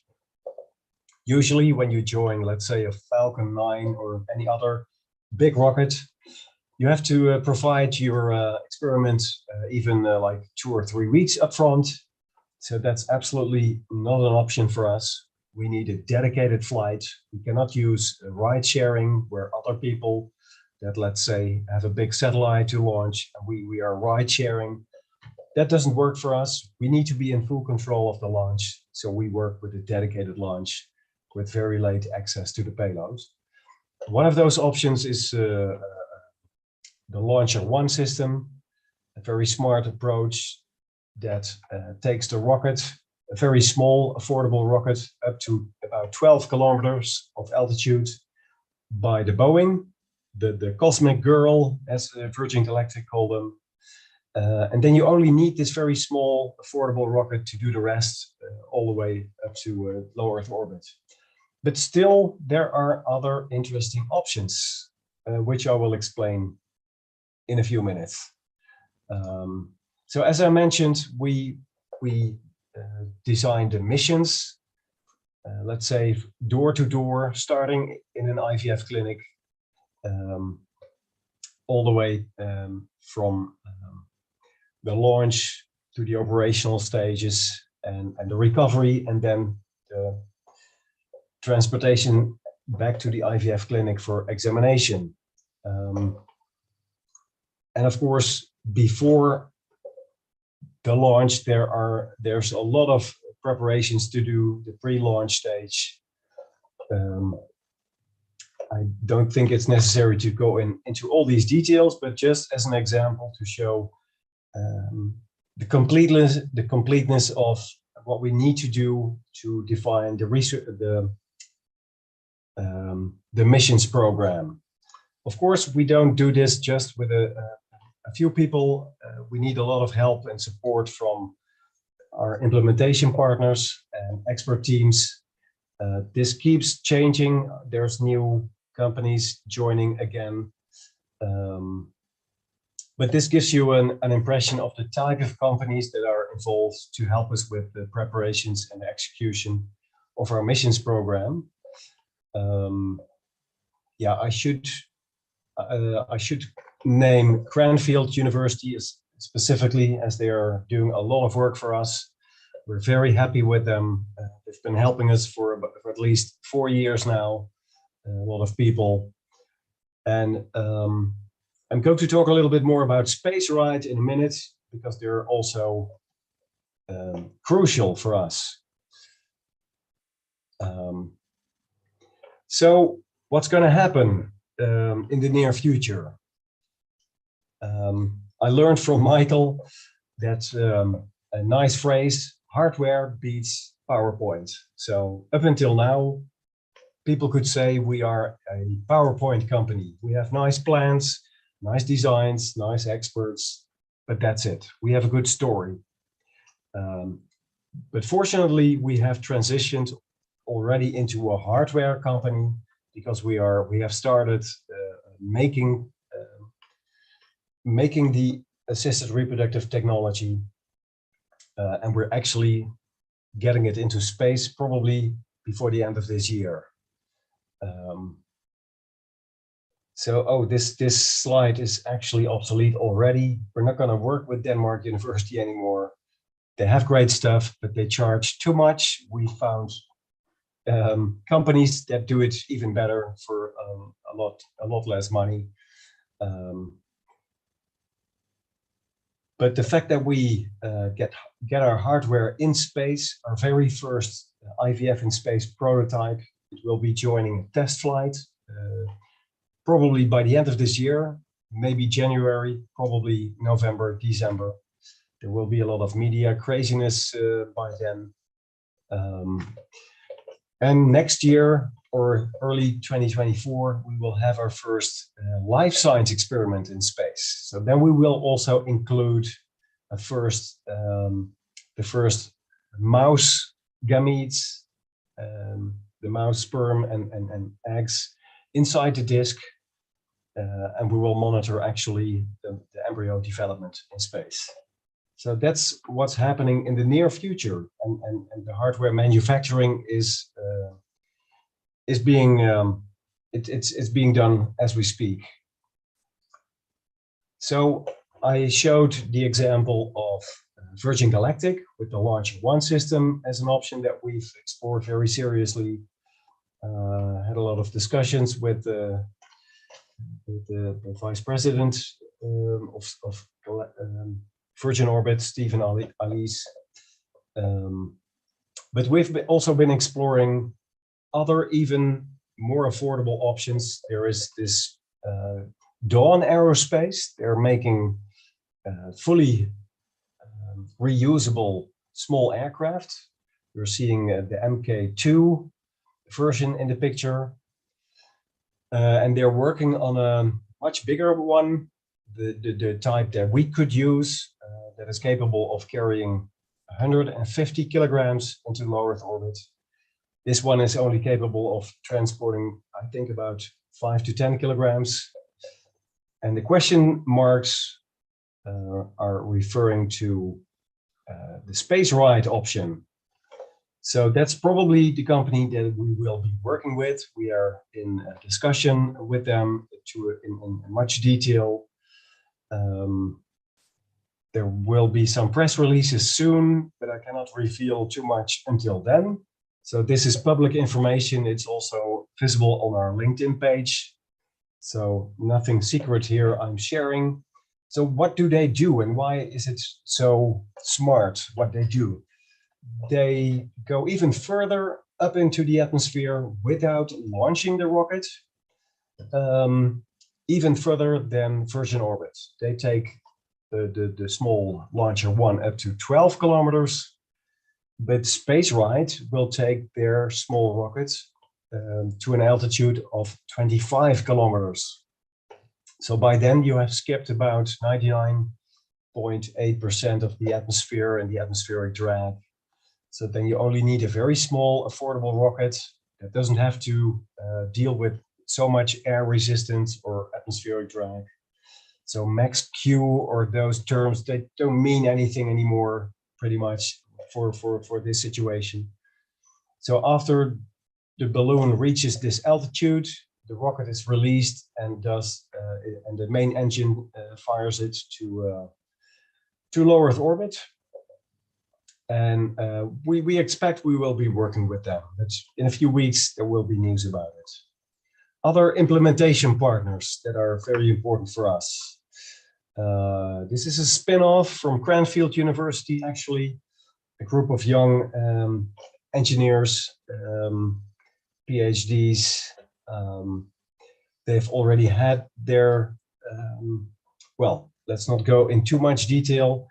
This is the company that is especially helping us to manufacture the microfluidic disk and the other subsystems that form the life support system inside our biosatellite. So inside the, oh, let me go back quickly. I didn't explain this visual here. This is showing a re-entry device with the capability of bringing back payloads from orbit to the surface of the Earth with the heat shields and everything. So we are talking to different providers. It's unusual to take stuff back to Earth. Well, of course, when you're sending humans to space, you want them safely back on Earth. But for the rest, 99% of what you send up to space is satellites and other stuff that you don't need to bring back in one piece. But in our case, we're doing life science experiments, and we want those embryos back to examine. So inside this such a re-entry device is where our satellite will be. And that's where they come in. And this is another short visual that is showing a pressure vessel. You see a disk which will be mounted inside this re-entry device. And on top of it, they're building a pressure vessel. And you see some cylindrical shapes here. That includes our disk and a liquid nitrogen cartridge for the cryogenic application, and some other subsystems to provide power and telemetry and all the other standard systems. I mentioned Cranfield University with Professor Cullen and some graduation students. We've learned a lot from a lot of math science graduation projects where also students were involved. But what we do is not only helpful to address the reproduction, the human reproduction issue. There are additional applications that people keep, well, they keep explaining to us, and we are convinced now that we will also be able to help in selecting which mammals could thrive in the Mars gravity environment. So with people, it's feasible to tell them, okay, you're going to be pregnant. That's not healthy for your baby. You need to spend some hours each day or night in some rotating area, and they will do it, of course. But that's very difficult if we really want to terraform Mars with biodiversity and plants and trees and animals living there. Well, we're not going to build structures for the animals to compensate for the lower gravity. So we need to find out which animals could thrive anyway in the Martian gravity environment. And we can also study mammals in our device. It's considered a research platform in that respect. And we can study which mammalian embryos will thrive in 39% of the Earth gravity. Looking at the time, I think we have time. So what will be the future of reproduction in space? This is I have been informing you about the pretty near future. This is going to happen in just a few years. We will have the very first human baby conceived in space and not on Earth. And a lot of people and nations see that as a step in human evolution. And that's why we are not only providing scientific data and filling the data gaps around partial gravity, but we also seem to help upcoming space nations, or at least they're showing interest to adopt our project because they want some unique achievement to claim in this new space race. And being able to say, well, we enabled the very first child conceived in space, not on Earth, seems to be very attractive to them. And of course, our longer term project, actual birth in space, is even more appealing to them, but it's more complicated, will take a lot more time, obviously. But the future of reproduction in space is, of course, we think in about 15 to 20 years, it should be feasible to enable actual childbirth in space. We're talking about a 24-hour mission. Don't get me wrong, we're not talking about the full pregnancy, the full 9 months in space. Humanity is not ready for this. Our experts are convinced that this is possible in just a 24 to 36-hour mission. There's some typos there. The selection criteria are very important. This is not for just any women. You need to match a lot of mental and physical health criteria. You need to be within a certain age range. You need to have given birth already. And we think at least twice, because the second and especially and also the third time you give labor, not C-section, the natural birth is a lot more smooth the second or the third time. And we want to keep any kind of complications to a minimum, obviously. And we want this woman to be at least as comfortable as possible.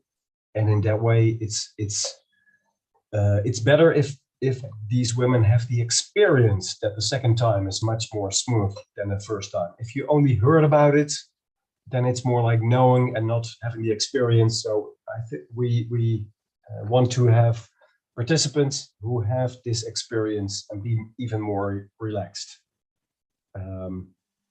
So what we also don't want is naturally is that the birth or the labor starts naturally during launch or anything. So we want to work with participants who are just over 8.5 months pregnant. In that stage, the fetus is fully grown, and it can safely be born. And once the pregnant woman would be in space with the world-class medical staff, she will have an injection, and that will cause the induced labor. It will happen within about an hour. This is done on Earth on a daily basis in many hospitals. So that's a very safe procedure. But I can imagine you're not even listening anymore, and you're having these wild images or other concerns, legitimate concerns. We have a lot of homework to do. And part of that homework focuses on making sure this pregnant woman will not have to endure very high G forces. So we are monitoring the developments of the space sector, especially spacecraft that will provide a much more comfortable G profile. So one of the examples already is the Shara Space Dream Chaser, as they call it. You're seeing an image standing me for a small model. The real one is about I think 15 meters long, and it can carry 7 people. So we are monitoring this kind of developments, especially with the upcoming space tourism sector. We can expect a lot of passengers that don't want astronaut style 6-month training to endure 6Gs or even more. They want more comfortable rides, so that will be provided. And if it's going to be comfortable enough, it could hopefully also enable childbirth in space. I could talk for hours about this, but let's also save some time for the conversation. Some other future aspects that we're interested in, we are following the development of the artificial womb. Everybody, I think most of you know, have seen the images about the baby sheep in this sack of fluids, which is basically the artificial womb for animals. And Professor Oei from the Netherlands received a couple of million euros as a grant to change this animal version into a human version. And he's working on it now, and with his team, obviously. Not meant for space exploration purposes, but meant to improve the lung development for premature infants born after only 24, 25 weeks. But we are monitoring this development because we see opportunities to also take care of the other pieces of the puzzle. And there are other groups, Next Nature Network, they're looking at a project called Reproductopia. They're really looking at very exotic applications of assisted reproductive technology. Even looking at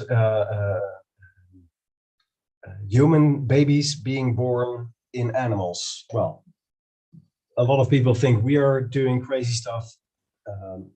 They are doing much more crazy stuff, I think. But it could also be someday, it could be relevant. So a very intriguing project that we are also closely monitoring is the project of the team of Jacob Hanna in the Weizmann Institute in Israel. They succeeded in enabling embryo development with mice for longer than 5 months. Sorry, longer than 5 days, which has always been this limit in the world of reproductive experts. And they succeeded in expanding it to 11 days, which is quite an achievement. And it's even for mice, it's more than half the gestation period. So that opens up the door. We hope eventually that also our 5-day missions could be extended to also perhaps 11-day missions. And this group actually has the expectation and the ambition to further extend the mechanical artificial womb for longer than 11 days. So we keep monitoring them. Yeah, this is basically what I told you.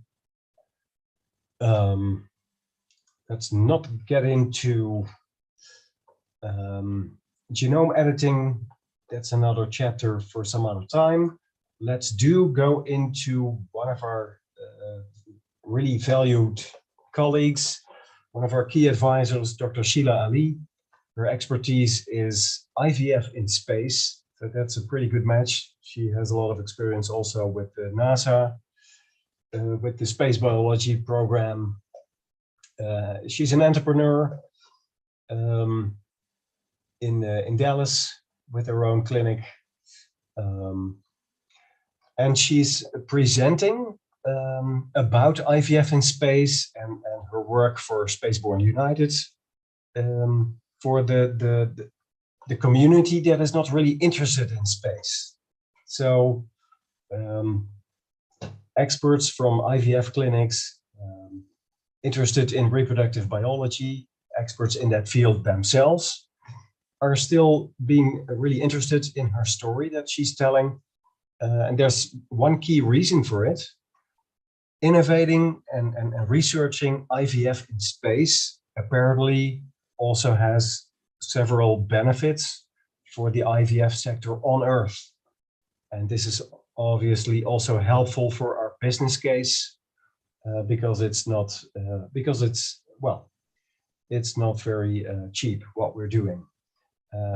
Sheila was presenting last month in Chicago, and in May she has been presenting about it in Austin. I think we should talk about the Astrosexological Research Institute some other time.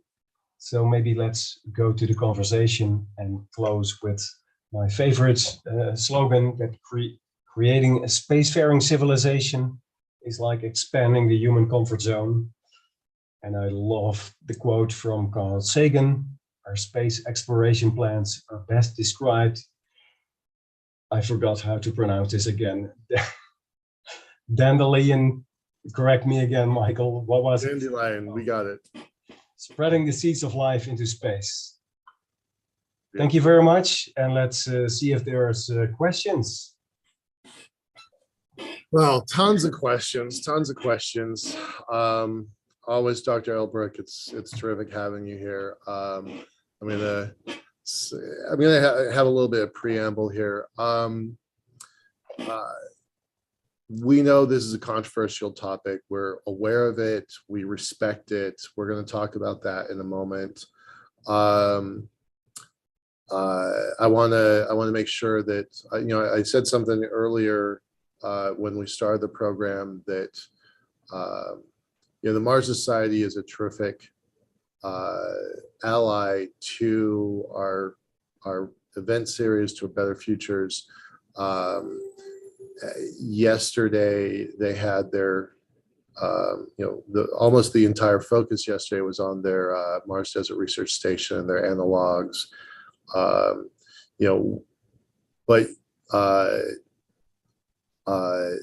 there's a big step between running around in Utah, running around in Australia or Mongolia, and having an analog test site for what it might be to explore and do some science on Mars, versus what you're proposing, have babies in orbit and then potentially learn what we need to learn in order to have them on the moon and Mars. And so there's a long ways between here and there. And I want to be very clear that while they were very supportive of our program yesterday, we're not talking about the Mars Society right here. We're talking about new content, new ideas, new programming, because we've been doing this with you for 6 months now, maybe more than that. I've known you for a year and a half, and you've brought some, I think, fascinating ideas, and I've said this on several occasions that I think that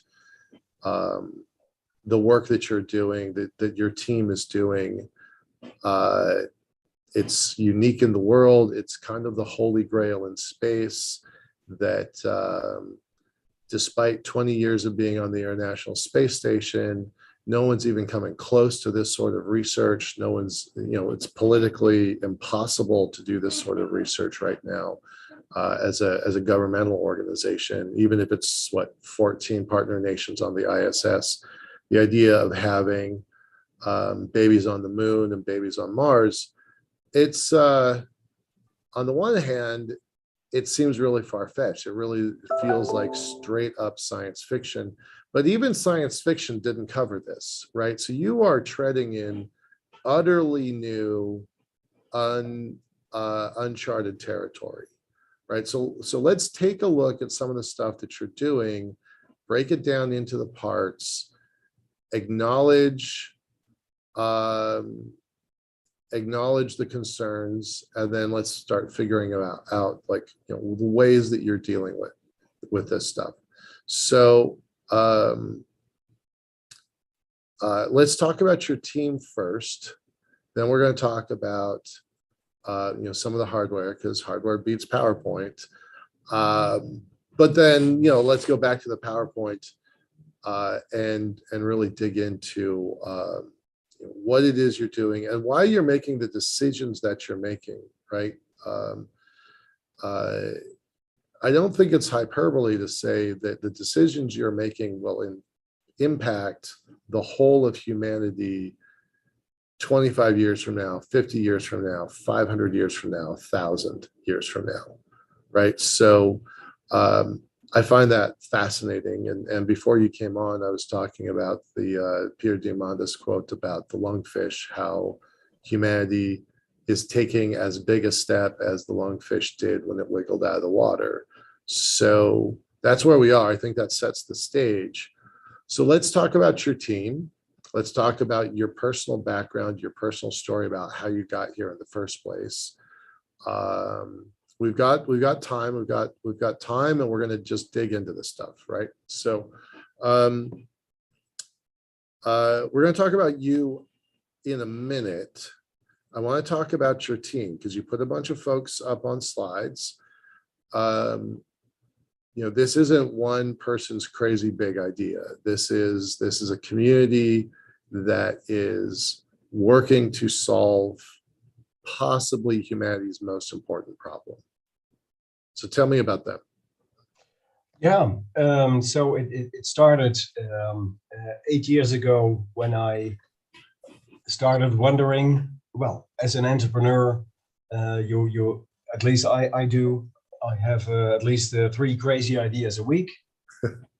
So let's say 10 per month, and 9 of them, they don't even survive the end of the month because it was a stupid idea, or it doesn't work, or it already exists, or it's not, well, etc. And so some of those ideas, they survive and they get some enthusiasm, and sometimes, well, this is not my cup of tea, not my focus. But for some reason, this triggered a lot of interest and a lot of, let's summarize it with a lot of interest. And the more people I spoke, the more I expected, okay, this will be the time when I have this red light, like, okay, it already exists. Some other group has addressed it, but that didn't happen. And so that motivated me to continue to explore this question, like, okay, why is this not addressed? Could this IVF approach actually add value? So the conversation started with a lot of talking to the IVF, the director of the IVF clinic, who's a very experienced gynecologist himself. And he said, well, I'm about to retire, I have more time. I think this is really interesting, and I see a lot of reasons why this would be relevant besides what you already suggested. And I have a few friends, they're ethical experts, because of course this has big ethical implications. So is it okay if I involve them? And it started growing in that way, that other types of experts wanted to be involved. They added new reasons why it would be relevant.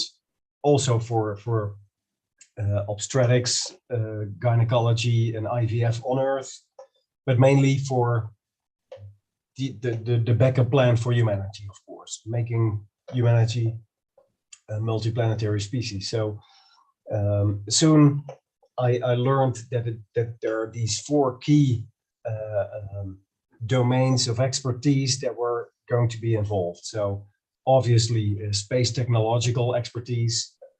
We would need to understand the space environment and how these rockets work, and payloads and orbits and everything.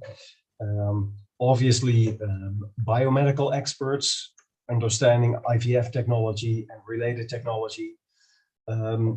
well, as I mentioned, ethical expertise, which is usually intertwined with legal expertise. Right. The values in a society or in the world are translated into ethical values and in legal frameworks. So when I understood, okay, this is something big, and there's an opportunity to really seriously explore options to add value here. Those were the 4 areas where the team needed expertise, and it kept growing and growing. And of course, there needs to be a business case. So you also start adding business experts and strategy experts, and you need to organize things. Your Numenia process, you've been guiding us as well to make sure we organize in a more modern and smart approach, etc. So that's how the team kept growing, and I didn't have I couldn't dream of attracting people like Sheila Ali or Dr. Leyendecker, or I can mention a lot of others. So that's how the team started growing, and when we felt okay, we are mature enough to show our project to the world, to the media. We did a press release, and there was a lot of media coverage in like 60 countries. It was crazy days. But it also helped in attracting people that we wouldn't have the guts to approach, but they approach us, like Alexander Leyendecker, like, okay, you are doing my dream. Can I join? Yeah. Yes, please. Yeah. Yes, please. Right. So that's in a nutshell how that developed. I said a minute ago, we've known each other for about a year and a half or so, and I'm continually struck by the similarities between what you're trying to do in your company and what I'm trying to do in my company. That we have brilliant people that are, in our orbits around what we're trying to do. We're both small companies trying to do something monumentally large, and it's that team that surrounds us that even makes us credible, right? If you were by yourself, you'd just be some crazy guy in the Netherlands that's one step away from the being hospitalized, right? So I'm the same way, right? I'm just one crazy guy, and that's an important point. I mean, I have some creative thoughts. Sometimes I can network, I can connect people to each other, find the experts, get them around the table, but I never expected to stay in the role that I still have. Right. There was only because so many people kept saying, Egbert, you should have this role. You're doing fine. That's what you did in your PhD. You connected seemingly different domains of expertise to each other. You can overlook those different things and connect them. And I had to learn that this is apparently a skill that is useful in this position. And it is. I thought, okay, I had a good idea. I found some experts, and then the real space companies, biotech stuff, they will run the show. But I accepted my faith. And, well, that's for the good of this role. It's for the good of all of us. I've known for a long time that I was going to have to step down.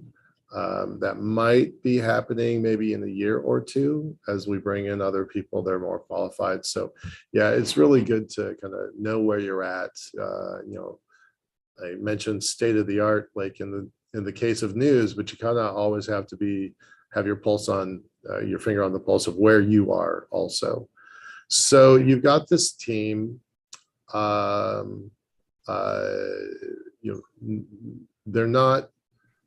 all have day jobs. They all have other things. This is still, for the most part, This is a helpful hobby for them. That's the way it is for me and my team. I've got my core, but then I've got my experts. I simply cannot afford their salaries, so they're just continual volunteers, which is I'm so grateful for.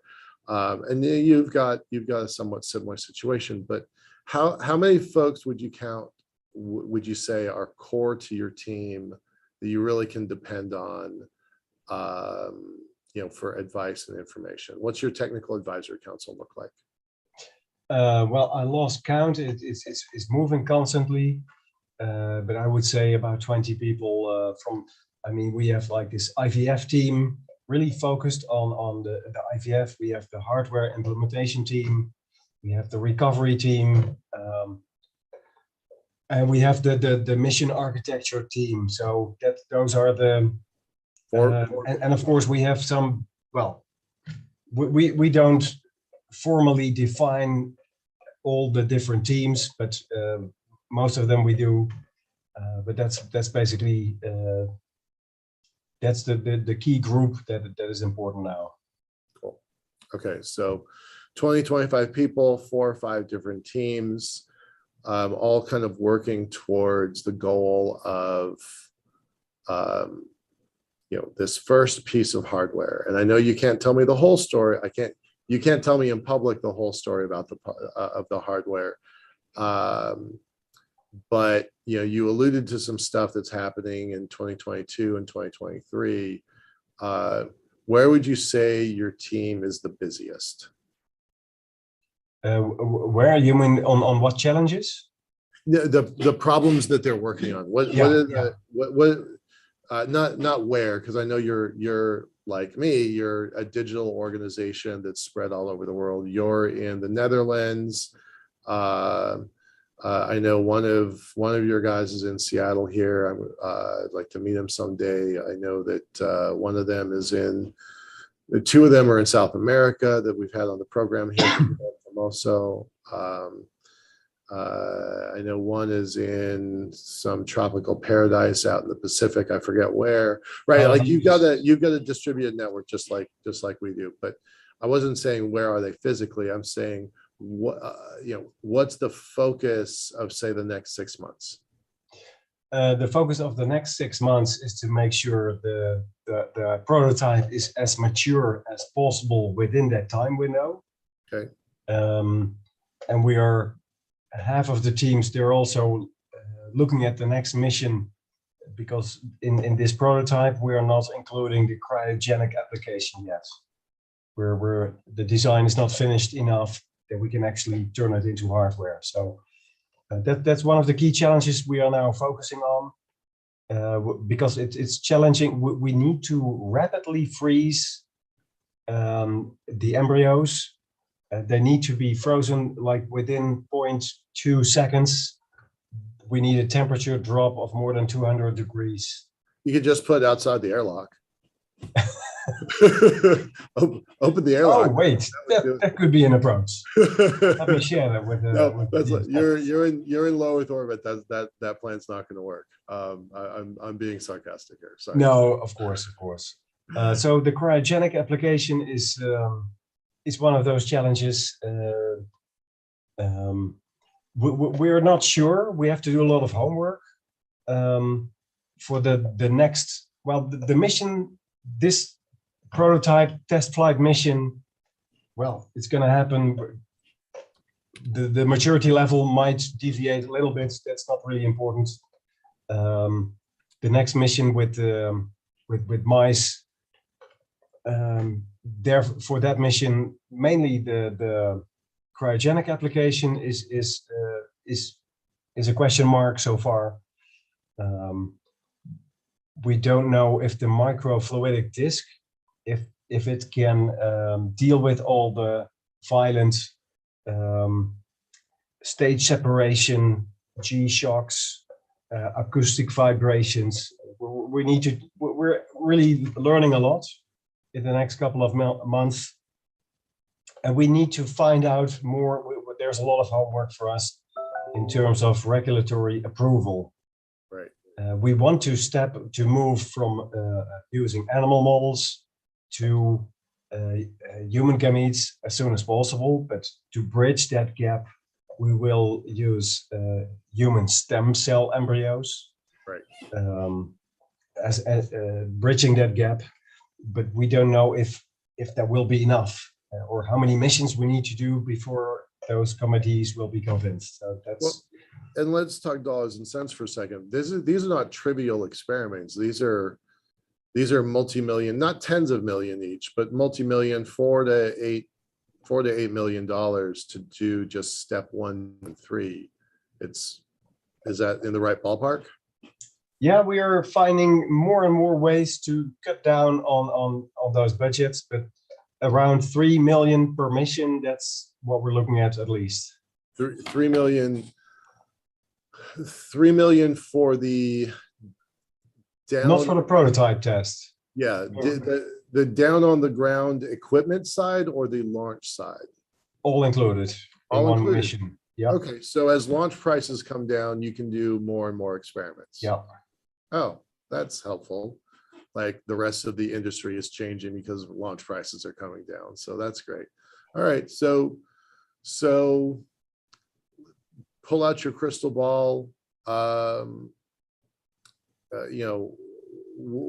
many experiments are you thinking you're going to have to run before you get to a satisfactory result? Do you have a guess? We think 3 or 4. Okay, all right.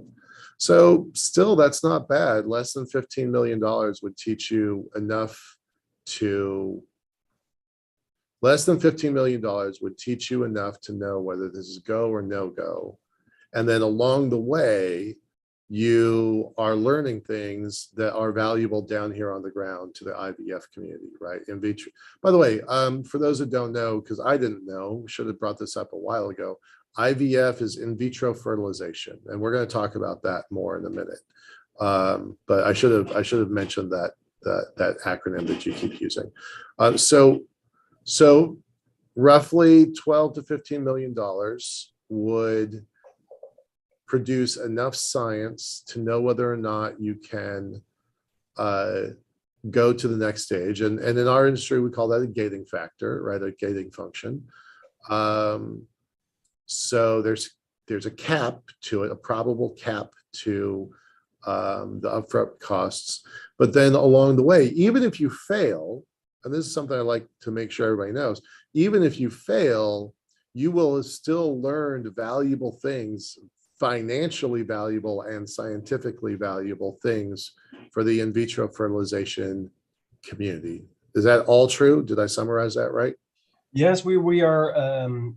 It's important for us to also add value on Earth. So most likely focusing on the IVF sector. But there's a lot of opportunities, but also a lot of homework for us to further specify what that would probably be. And there's already been one spinoff from the Cranfield team, right? So we already know that there's some stuff that's happening that's got commercial and monetary value. Let's talk about Cranfield for a second, and let's talk about that spinoff a little bit.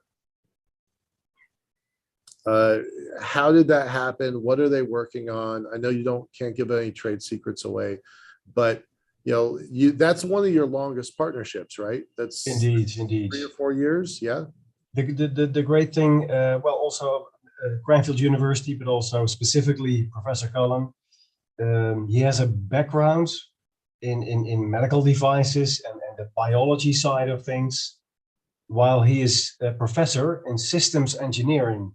So he can combine all these areas of expertise in one, and that's such a perfect match for us. And I think he saw that pretty soon. So he liked, well, I approached him and we chatted and we met a few times, and it made perfect sense to work together. And that's how it started. And of course, we want to contribute to education and STEM field education, and they have graduation, they need graduation projects. And we actually learned a lot from those students as well. So yeah, we could help Cranfield University in that way as there's a lot. There's some 4 other universities involved, but not nearly as much as Cranfield University. Great.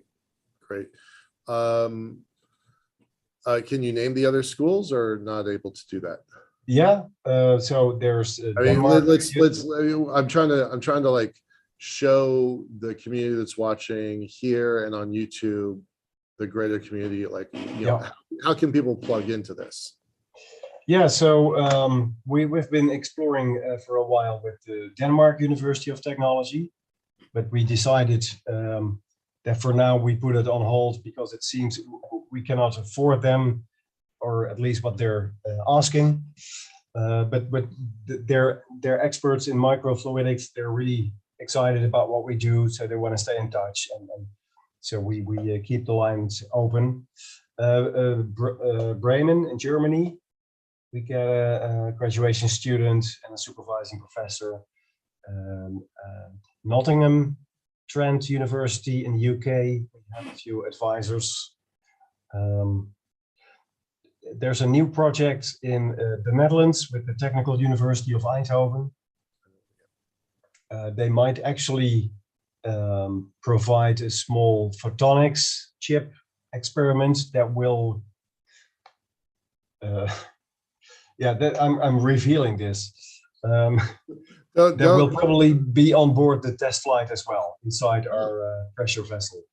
Okay, all right. Because photonics is great for it's well, let's not go into the photonics. Let's not go into it. I understand. You know, it's interesting. I was wondering if you're going to bring it up, and you didn't.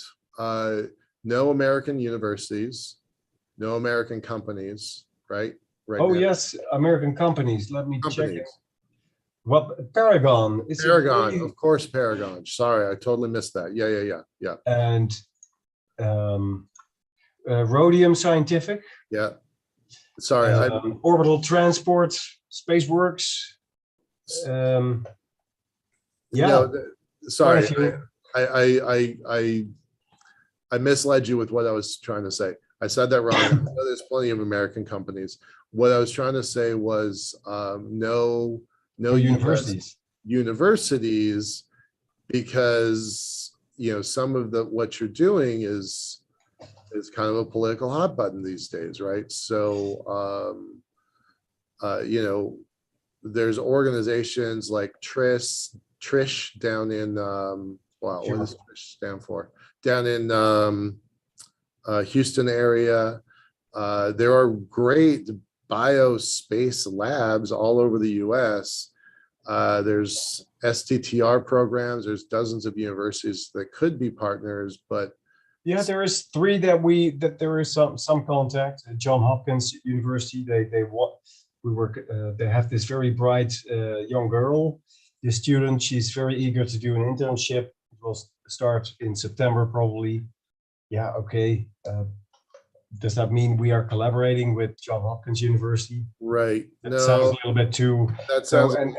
We're talking to this professor from Texas University who wants to collaborate, and we are dying to welcome him. So there are some lines with universities. Okay, that's good. And that will probably grow anyway. Right. But we are a little bit understaffed, so we cannot manage all the. We want to have good relationships, and we need to manage them, and so we are not. Yeah, our network and expertise network is that's not our concern. We need to. Well, funding is still a challenge. We are in discussion with a large NGO, a wealthy NGO. That might be the big game changer from a funding perspective. And if not, there will be plenty of others, especially after the test flight by the end of this year. Yeah. But contacts with experts and universities, that's not a challenge. Awesome. Let's switch gears for a bit and kind of talk about kind of your personal origin story. You know, you got into this, you're not a space guy, you got into it by accident, and then realized some of its potential. So walk us through kind of how that happened, because I think that'll give us some insight into who you are and why you're doing what you're doing. Yeah, well, I think, of course, I summarized it during my talk a few minutes ago, but I've always had this passion for space exploration. As a kid, I liked to play with space shuttles, and my dad encouraged it, and I have an older brother, and he likes technical stuff, and so I've always had the passion and read magazines about it and saw Discovery Channel stuff about it, etc. And the funny thing is, I don't remember the exact situation or moment when I came up with this crazy question like, hey, should an embryo incubator, should it be possible to re-engineer it to make it work in space? I don't remember. I want to have this one-liner or this cheesy, fancy. So like, this is where I got the idea. Right. It's lost in space. But it's. Oh, did I? No, I didn't tell. Last week, I got the word from this lesbian couple who I am the donor for, that they will have a second child, and I'm going to be the biological father again. So congrats. In January, how many is that? Will be born. Sorry? How many kids is that now? That will be the fourth. Awesome. So I enjoy this. There are some more anonymous kids that I don't know about yet. Mm-hmm. There's a law in the Netherlands to protect them, that you cannot be a donor fully anonymous anymore. They need information about their biological father. They don't necessarily need to bond with him, but they need basic information, and they need the opportunity to have a contact someday when they are 12, and when they're 16, they get my name and traceable information. But 4 of those kids I already met, and I see them like every 2-3 months. I feel so blessed. Yeah, and now there will even be a 4th one. There's 3 boys now, so I hope there will be a girl this time. We'll see. Fingers crossed. Fingers crossed. And I mean, there's the IVF world. It can be messy. It's. What do you mean? Well, it's good that there is this new law, at least in the Netherlands, and I think in most Western European countries. But before, you could be a fully anonymous donor. But there was not in the interest of children, so they changed the law. That's good. But there was a percentage of clinic owners that could not deal with the responsibility that sometimes they have to tell a couple that is trying to get pregnant, sorry, we tried everything now, it ends here. I'm so sorry. Wow. I mean, that happens like a couple of times every week for the clinic owners. Right. But some, they have crying couples. Could you could you really not help us anymore? Yeah, you have to take that. Well, I can imagine that has impact. And I can imagine there are quite a few cases in the United States. There's like 45 known cases where the IVF clinic owner decided, well, I'm going to help these people, but not in a way that is legally and ethically very sound, but I can't take this anymore, all these crying couples. I feel so sorry for them. I will produce my own sperm and say that it's from some kind of donor. Wow. So there are 45 clinic owners, there have been 45 clinic owners in the US that made that decision, and not just once, but usually tens of times. Wow. And in the Netherlands, there are a couple as well. Yeah. So that's a messy part of the IVF world. The industry. Wow, that's pretty interesting. So how did this happen where you had this,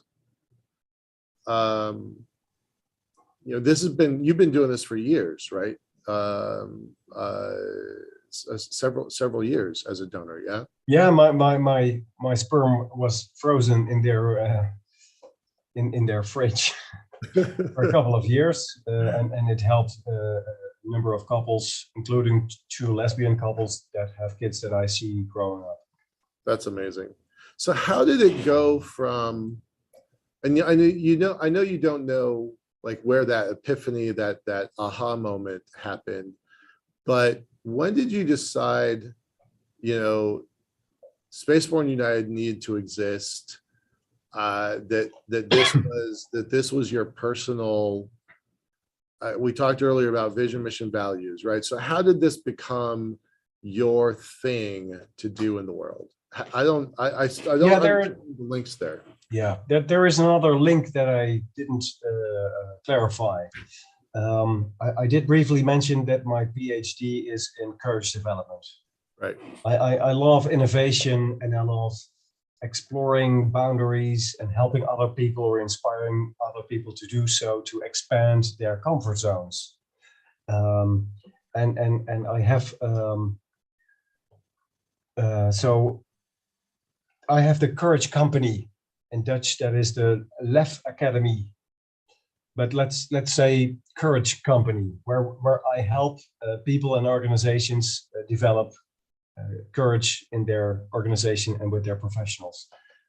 And people like this, and they encouraged me, and I feel it's very important to stay credible and to practice what you preach. So I continue to work on my own different versions of courage as well. And I got feedback from people, and some of them, they said, well, Egbert, it's a great topic. They need it. It's good that you have this practice what you preach approach. And to be honest, Egbert, your business courage, that's not that big yet. What do you think? And there wasn't one person that said this. So I heard it a couple of times, and I felt, they're right. And I want to increase my business courage as well. And I could help other people with that. So I decided to be more open to specific opportunities to work on my business courage. Okay. And that was in that period. So otherwise, I would have had this crazy idea and let it go really quickly, because it seemed so far out of my comfort zone and out of my out of my field of expertise for sure.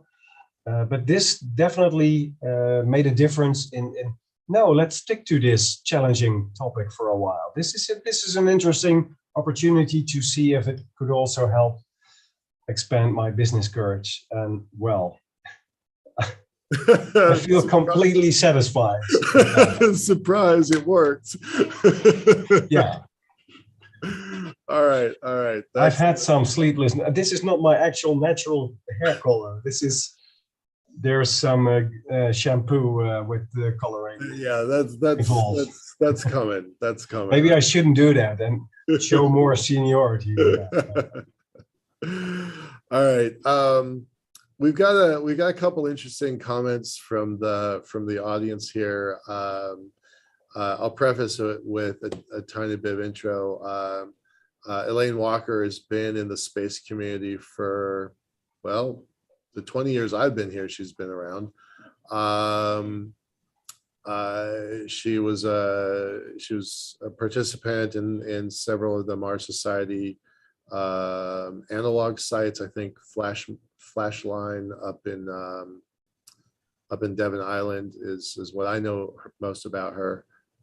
She just posted to me. She's been doing this since 1994, so that's pretty remarkable. And she's got a really great music background. She's a professor. All right, so I'm going to read off her question. She actually has two, and they're long, so we'll go into them piece at a time. Thanks, Elena. Appreciate that.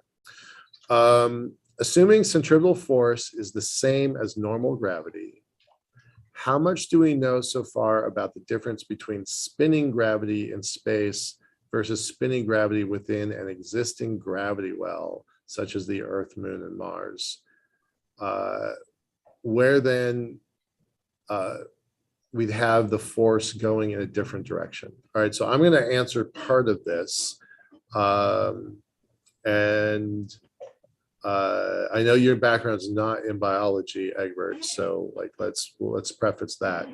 The United States, Australia, and the UK, Oxford, University of Washington, and Adelaide University, about 20 years ago, had this great proposal to send a bunch of mice. First, it was going to be to the ISS. And then it was going to be, okay, we'll have a separate spinning satellite because the political liability of ISS is impossible. We cannot do it. So then they changed their plan and said, okay, we're going to do it as a separate spinning satellite, so it doesn't interfere with the politics of the ISS.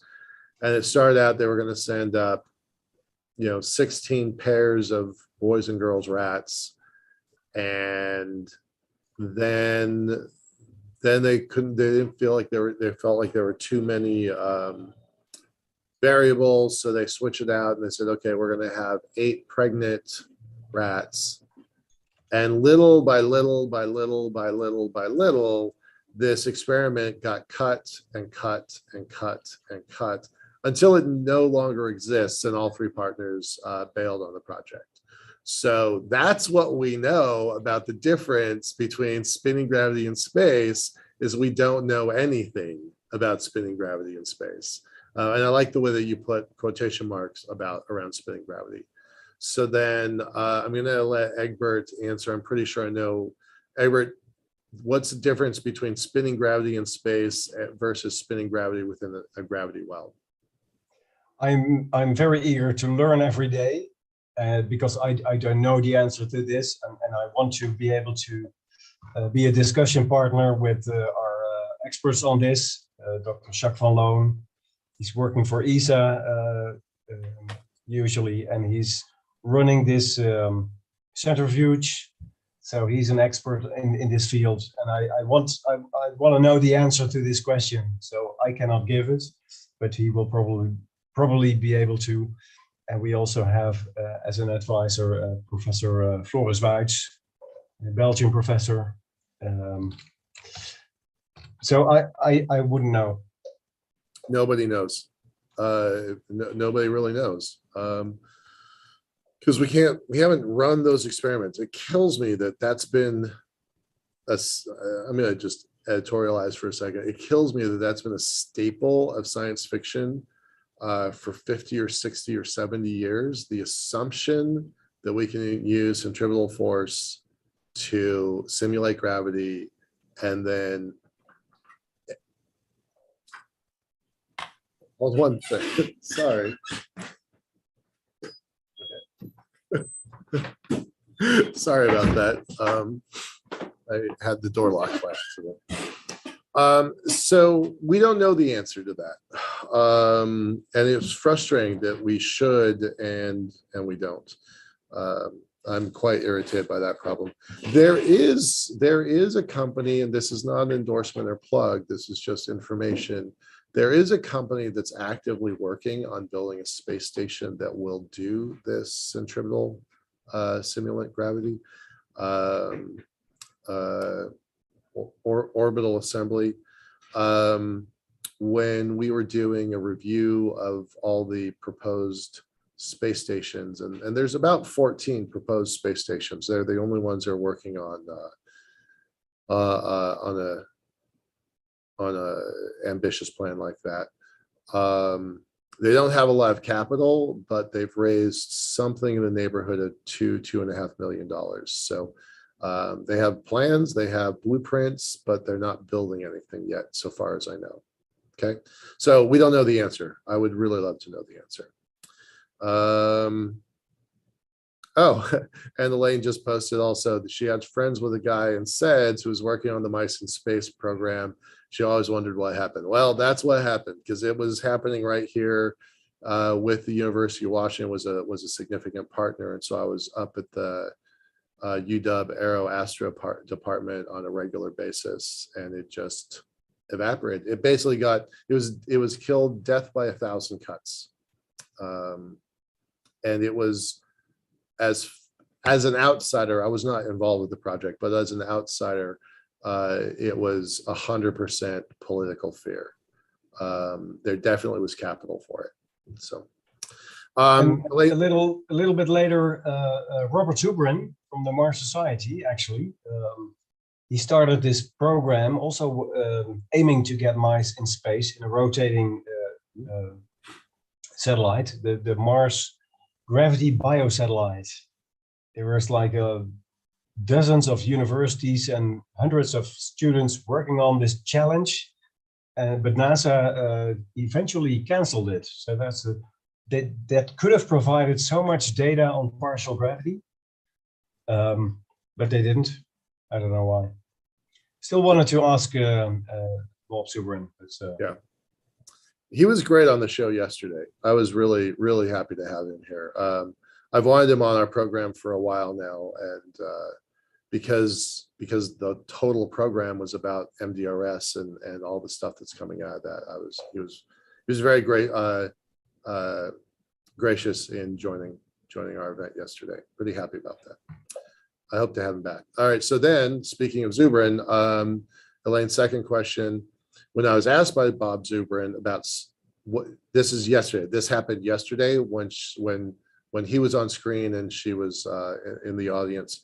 So when I asked Bob Zubrin about starting a branch of humanity versus a research station, I was hoping he'd say we do both at the same time, meaning, for example, immediately begin research on embryos, childbearing, etc. on Mars. That should be considered research. She goes on to say, I assume once we are on Mars with a functioning station, research other than geology, traversing, etc., will include survival skills, food production, and I hope it will involve embryo research or maybe even babies. So, Egbert, can you talk about one of your technical advisors that came on our show? Maybe it was 3 months ago. The guy from Montreal doing sexology in space. Can you kind of summarize his work? Because I think that really relates to Elaine's comment. So that was, I mentioned him and I showed him in a visual, Dr. Alexander Leyendecker. He did his PhD on reproduction and sexology in space, and it was supervised by NASA, Jim Logan. He got his PhD in 2016, and he's now teaming up with Dr. Shauna Pandia to start the ASRI, the Astrosexology Institute. Well, he was focusing on he also developed a radio E scale, and there was dealing with radiation and radiation exposure levels. I'm not sure how. So it was the guy from Montreal who was talking about, if we don't start figuring out protocols to have sex in space, things are going to go awry in a really big way fast. Yeah. And he specifically was talking about, the 3-year mission to and from Mars, that if you don't have rules, then they're going to make up their own rules along the way. And so it was about sex, but it was also about babies. And so so Elaine, if you want to check that was, Egbert, was that 3 months? No, that wasn't. That's why I was confused. It was not. There was another event. Alexander is still to present on this show.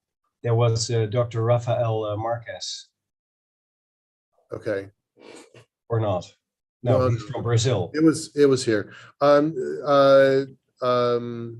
Elaine, check out our channel from about 2 or 3 months ago on the Saturday show, day 2, about 3 months ago. There was a pretty long conversation about that.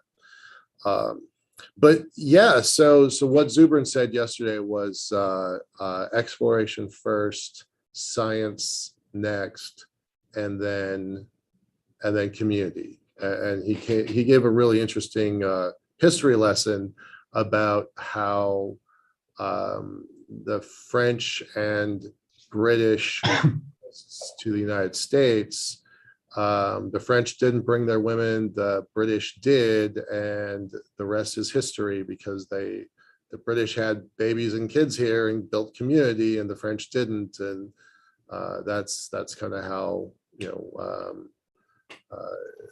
that's kind of how that turned out. So he was definitely focused on building community. But I'm with you, Elaine. I think there's a lot of different ways of defining research, and it goes beyond, what do the rocks look like? So yeah, pretty interesting stuff.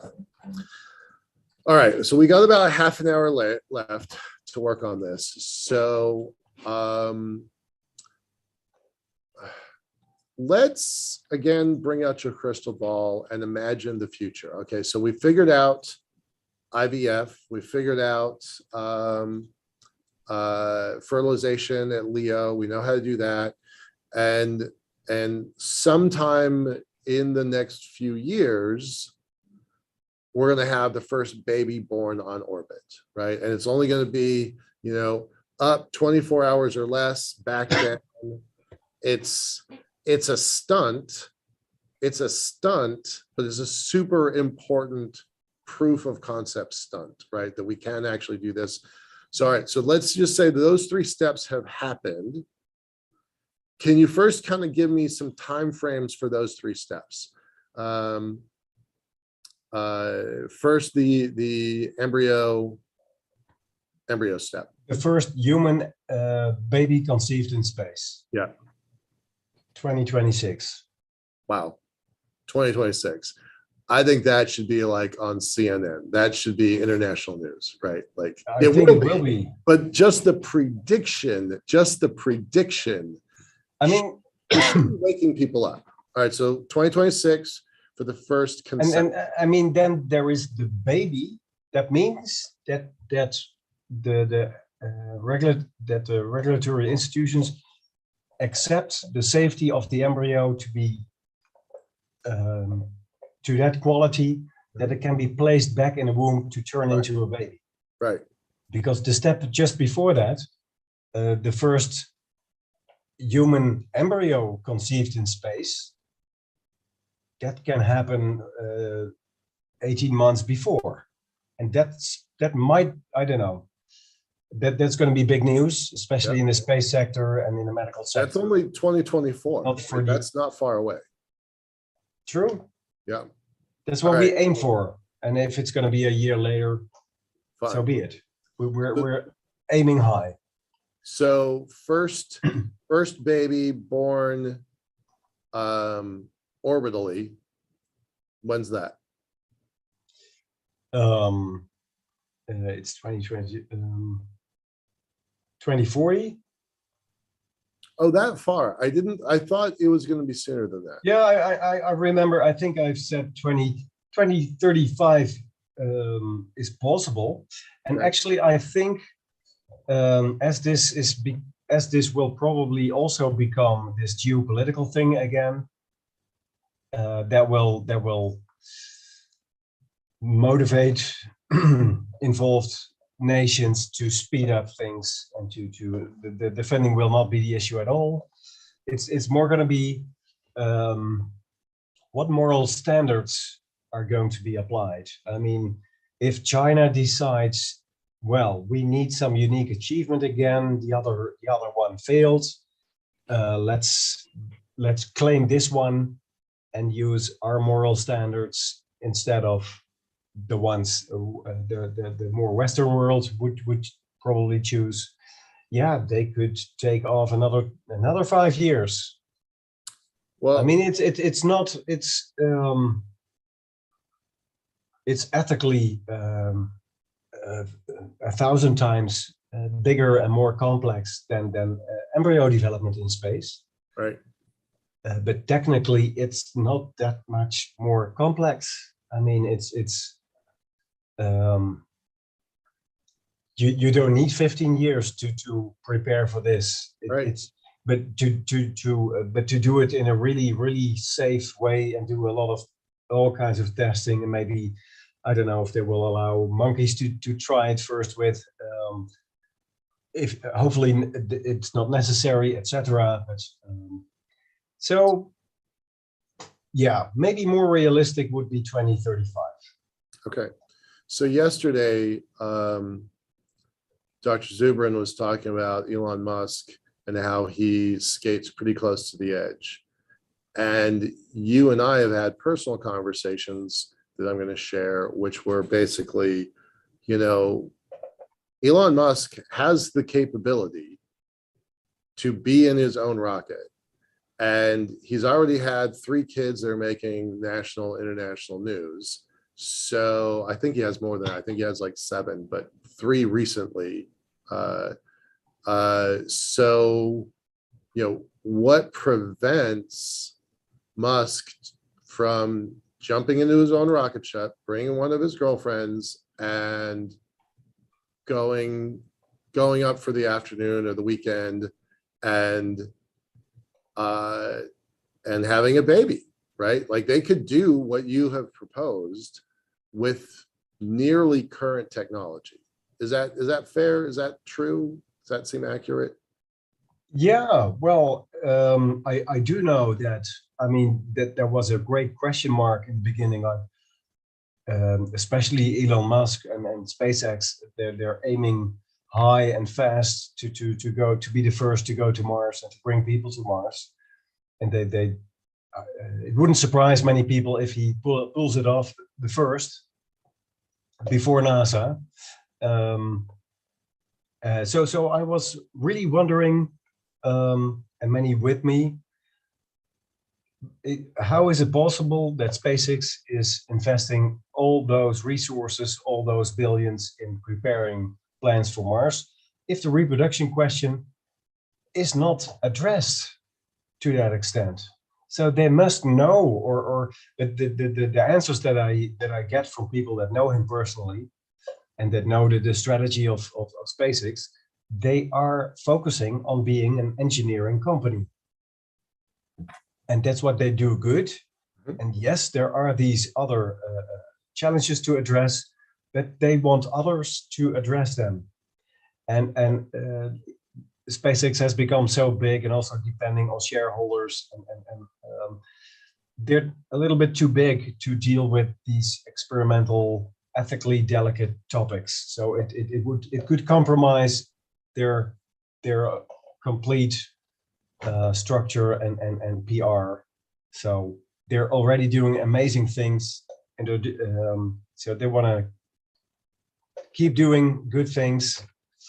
And stick to engineering. So, but if he wants to change and add a branch of life science, space life science, well, he can.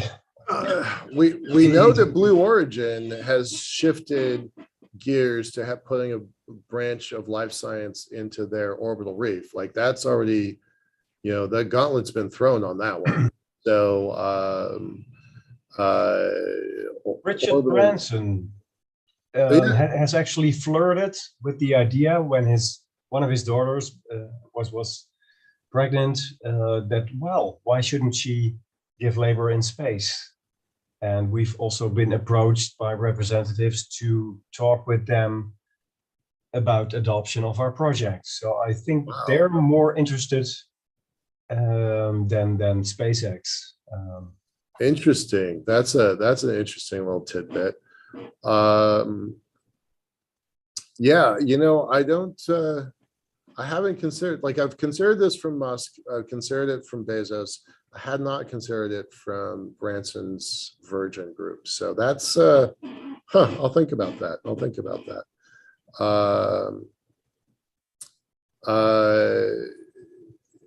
Elaine asks another question.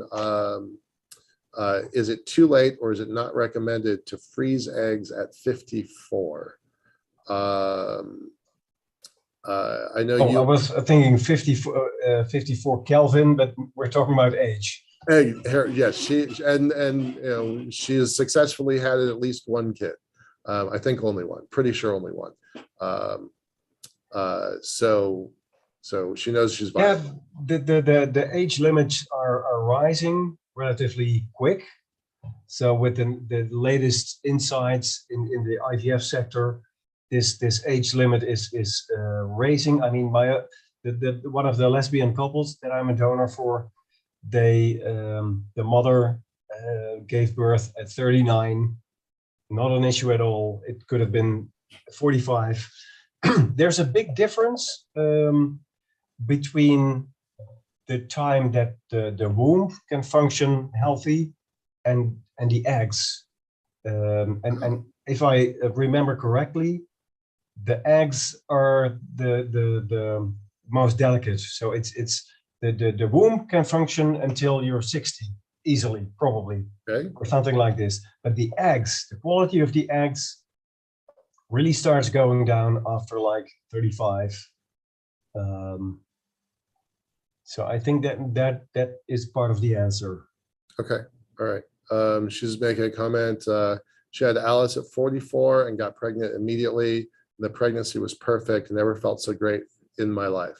So I thought that was pretty cute. She also is saying that it would be super ironic if Virgin had the first baby in space.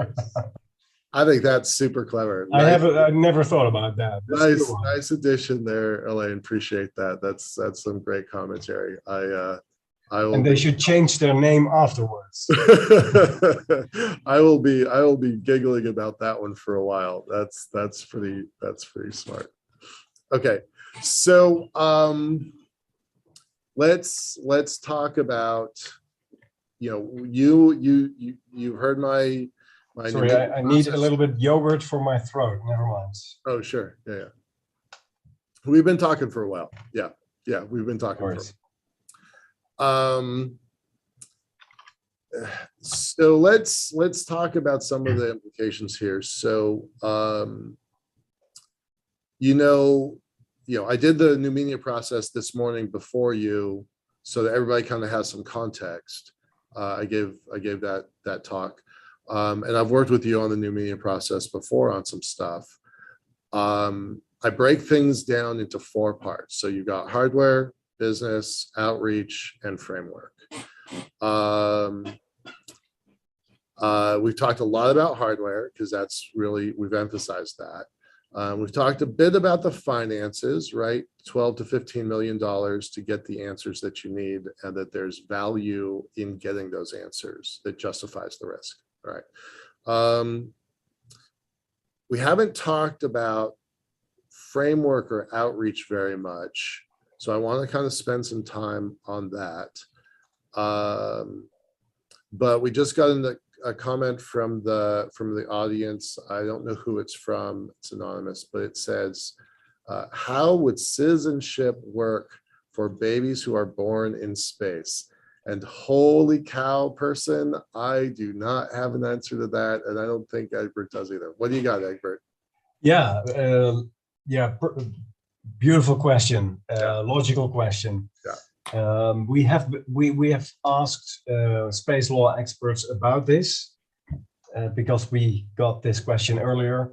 Mm-hmm. And the funny thing is, there is no precedent, legal precedent about this, so it's not decided yet.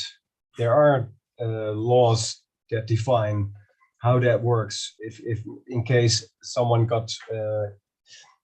gives birth on a plane, of course, usually highly pregnant people are recommended not to join or not allowed, but that's not for reasons of that's not so much for safety reasons. That's for paperwork reasons and getting it messy or whatever. That's not really about. Of course, it's not recommendable to receive all the radiation on that altitude. I'm not answering the question. Because there isn't an answer. No, the answer is it has not been decided yet, and all the things that has been decided regarding airplanes, like it matters the country where you take off, and other regions they decided no, the country where you land. But it will probably be similar, but it has not been decided yet. So it would be interesting probably to find a way to have a international nationality or a world citizen with world responsibilities, being the example or something. Yes, awesome. All right, so let's talk about outreach and framework, right? What rules exist currently that you have to comply with? What social norms are you trying to tiptoe in the quicksand around? What are those issues? What are you working with, and what do you have to do? Yeah, so let's first talk about IVF in space. 41 years ago, more or less, when IVF was invented, it was met with an extreme, with a lot of resistance, understandable. Also obviously from a religious perspective, like, okay, we cannot intervene in this divine process, this God-given natural miracle, etc. And eventually, those arguments were, let's say, successfully addressed by explaining, well, we are not changing that miracle. We're not touching it. We're just extending it a little bit. It's not up to me to decide why that is or is not a good argument, but we are happy that we have a professor on board who's an expert in this case specifically. I mean, we're extending IVF in space, and there are still religious people that have problems with that. And obviously it's that there are legitimate concerns. You should not cause suffering.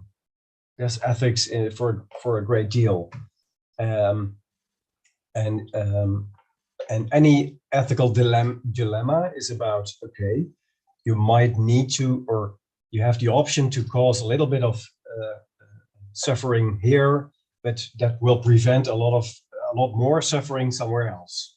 So if the risks for life on Earth, human life on Earth especially, is accumulating, climate change, asteroid impacts, potential nuclear threats, artificial intelligence going out of hand, etc., then it becomes more and more clear, okay, there's quite a lot of suffering we want to prevent. We have to work on plan A, saving planet Earth, keeping it livable for all the people. But it becomes more and more wise to work on this plan B. So that plan B will save the future generations, thousands, millions, billions. Becoming a multiplanetary species, yeah, wow. Can we expose a few dozen embryos to the dangers of space radiation? That's not up to me to answer that question. I fully understand and appreciate the concerns about it, but that's the kind of concerns that's the ethical kind of concerns that we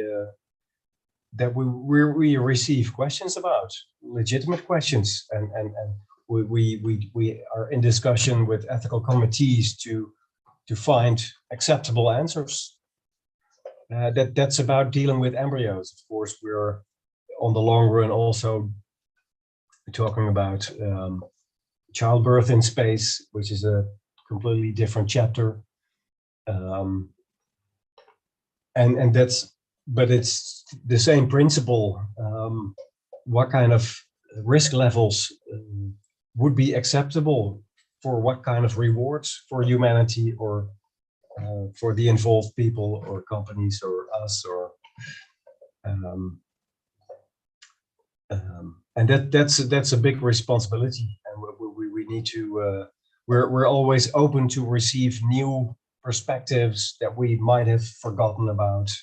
We want this to be a large dialogue, and anyone could get involved in it. It's so important. It's so important. I'm gonna put a plug in. So I've an acknowledged nerd several times. I want you to watch this video. I'm gonna put it in the chat here. When you get a second, it's brilliant. There's a channel called Kirkazot on YouTube, and they do pretty educational, pretty smart, well-researched videos. And okay, I'm biased because they have showcased my space elevator in either the whole show or they're 10-minute videos or 15-minute videos. Or they got a whole series on space and space exploration and lunar development and Martian development. They have a great channel. 1,200 hours of research per video on average. Yeah, I mean, it's really crazy. Robust. Yeah. So this video that they just posted a few days ago is about the last human. Like when will the last human be born? And so they kind of go back in history and they talk about, the Neanderthals and the early humans, like who we are now. We've only been around for 200,000 years, and they look at, the history of mammals in general, and they usually last about 4 million, blah, blah, blah. So they go into that, right? And so the first part, it looks like it's going to be really dark, right? Like, wow, there could be a point where the sun goes out and that's the last of humans. But then towards the end of the video, they're like, oh, but wait, if we solve these problems, then we're going to start migrating out into the solar system. And then we're going to start migrating to other stars. And then we're going to start migrating to other galaxies. And there's no such thing as the last human. So I thought it started out like really dark, and then there was a plot twist, and it got to be pretty neat. So I'm going to really encourage you to watch this, and the audience to watch this. I considered showing it in this program as preamble for our program today, but I don't know what the rights are, and I don't want to step on them, and I don't want our video to get banned, and the sound is vital. So rather than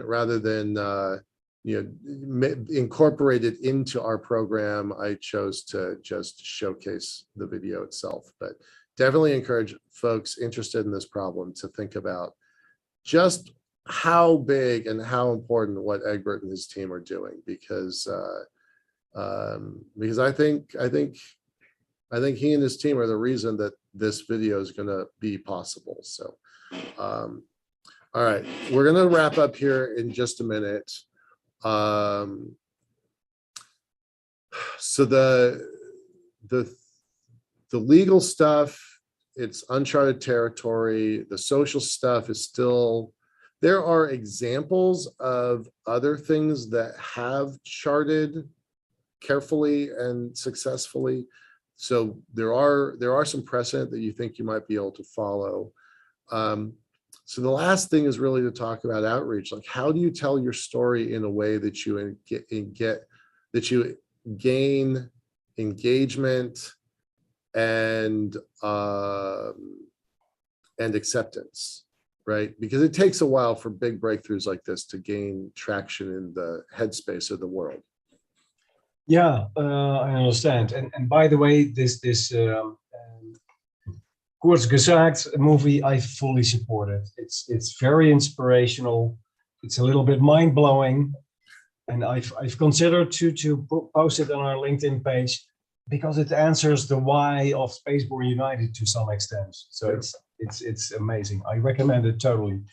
So outreach, yeah, we feel a Just responsibility. for everybody to know, that was not scripted between us. I didn't know you had seen this already. No, Great. no, I've shared it with many people, Excellent. but not on the LinkedIn page yet. So I'm happy that you also saw it, and Yeah. you're connecting it for the good reasons to your show and a little bit to us. So outreach, we feel an opportunity and a responsibility to also accelerate the space life science research, because if you look at all the different companies in the space sector, 95% is engineering, and there are a lot of companies doing a lot of good things, but the life science part, the space life science part, there's so many challenges that need to be addressed. So the fact that what we are doing is also triggering a lot of media interest, we hope that it also inspires people to choose for such an occupation, so young people, but also it sheds some light on the undervalued on this undervalued aspect of space science. It's not in balance. It's okay. Maybe it should be 70% engineering, but it shouldn't be 5% life science. Right. It should be 25, 35. I don't know.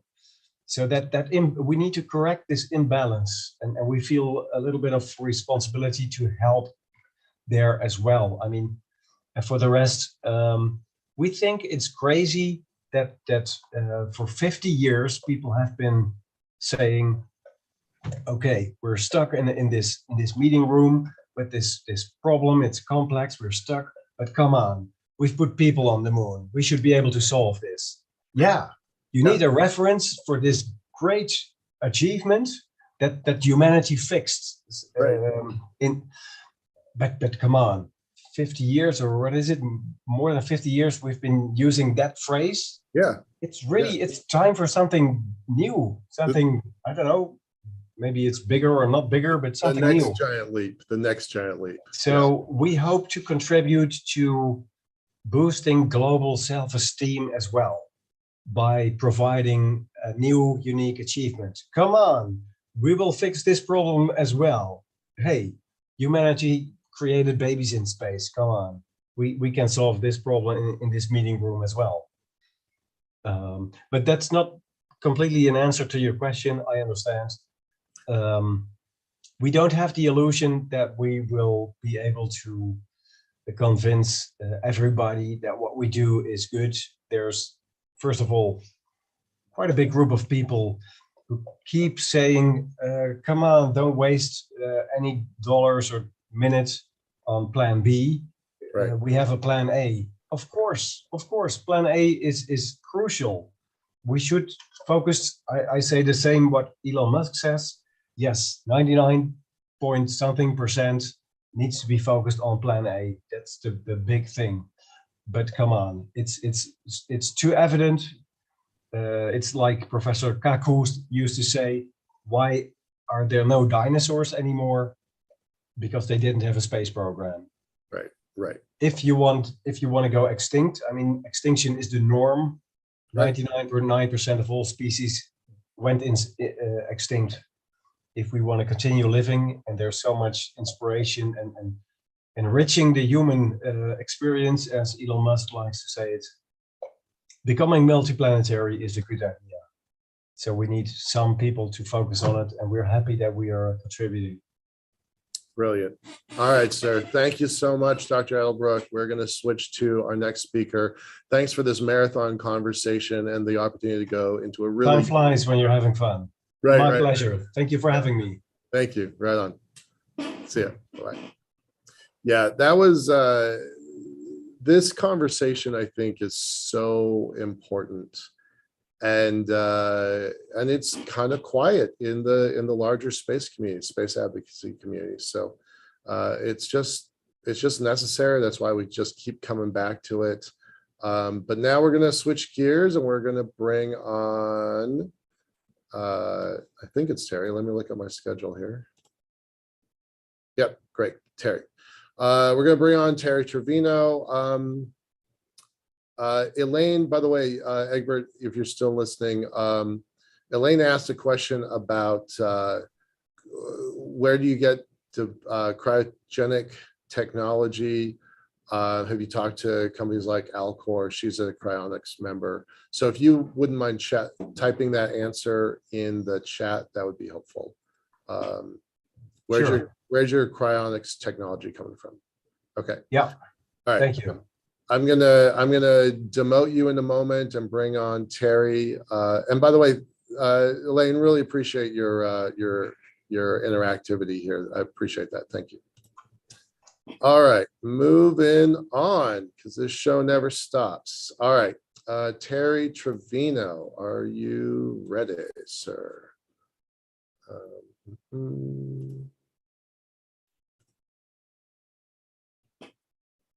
I am promoting you to audience.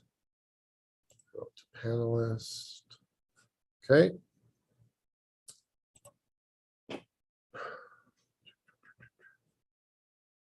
Hey, Terry. How are you? How are you, sir? Fantastic. Great.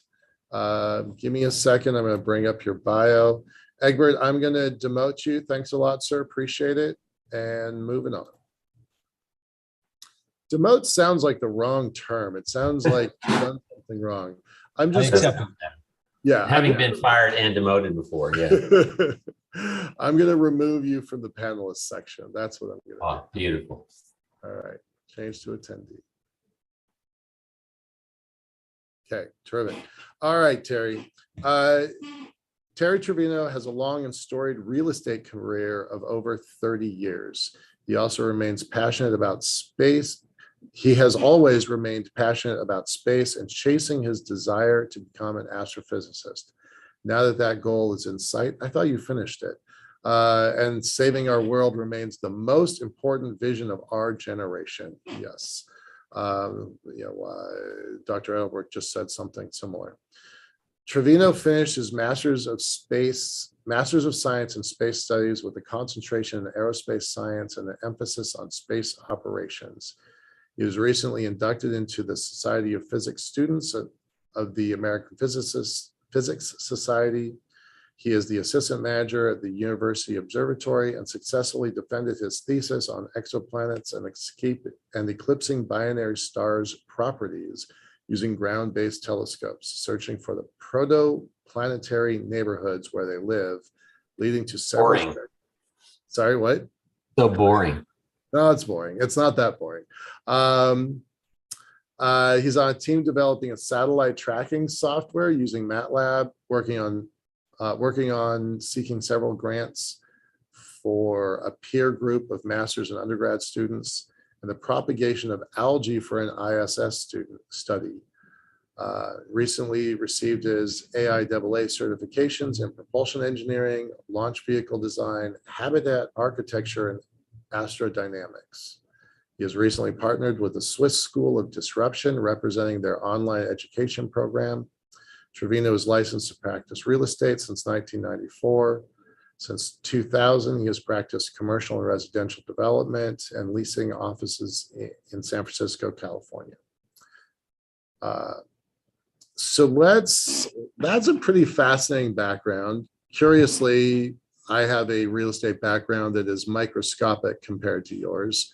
But it's the space bug that bit you.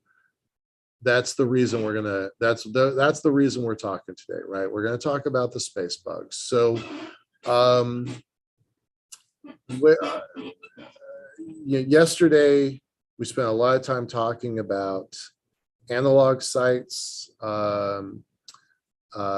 Casey is going to talk in a little bit about analog sites, also MDRS. So we were very, very, very focused on Mars development, how to look at, how to become a potential astronaut and analog astronaut for these sites.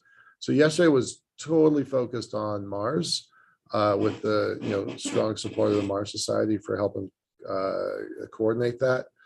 I want to spend more time talking about the moon. We usually on this program talk more about the moon. And we talk more about space stations. So Mars wasn't really getting its fair share. So we wanted to maybe, emphasize that yet. So let's talk about your trip to North Dakota. And let's talk about what you're working on. So I'm going to turn it over to you. Brilliant. Well, I'm going to share a quick story with you, and I'll throw my slides up here real fast. So the beauty of, first of all, thank you, Michael. You're always very kind to include me. And I really appreciate that. Yesterday was fascinating. It was always great to see Shannon and Dr. Zubrin and all the others. But yeah, thank you. Yeah, no, I'm a big fan of yours too. Let's do it. I think this is the first time we've actually had you on the show though, right? That is correct. I'm always in the background. Yeah. Were you on the conversations? Did Lee bring you on screen before? I think I came in as a fill the gap one day. Yeah. Okay. Yeah, that our world is an interesting world. We really are in a place, in my opinion, where we should be considering our next moves, and these past few years certainly prove that. I think the lunar surface is probably within reach a lot more quickly than Mars, I hope. But if it's going to be Artemis, then we might be waiting a while. Hopefully not. But yeah, we worked really diligently over the past few years, haven't we, to kind of get the word out. I know you personally have been doing that for a long time, so I appreciate all you do for us. Awesome. We are heading back. Looks like we're heading back sooner than later. I believe who's on the way now? Rocket Lab is there. Capstone is probably very close to and already in their rectilinear orbit. I like to say that word, rectilinear. I don't know if that means it's going around, and I'm trying to understand that orbit. It looks like it's a figure 8. Here's Earth. Here's the moon. Yeah. Obviously different sizes. So they're going to the Lagrange point area. Is it L1? Right? L1. Yep, they're going to L1, and it's a giant. It's a giant orbit that gets it between 1,000 and 30,000 kilometers from the surface of the moon. Wow. It's kind of a halo. It's kind of a halo, but it's a strange halo. Yeah, it's pretty interesting. I've been watching. I mean, because we're going to the Lagrange point with our the tether. Yeah, we're watching that one real close.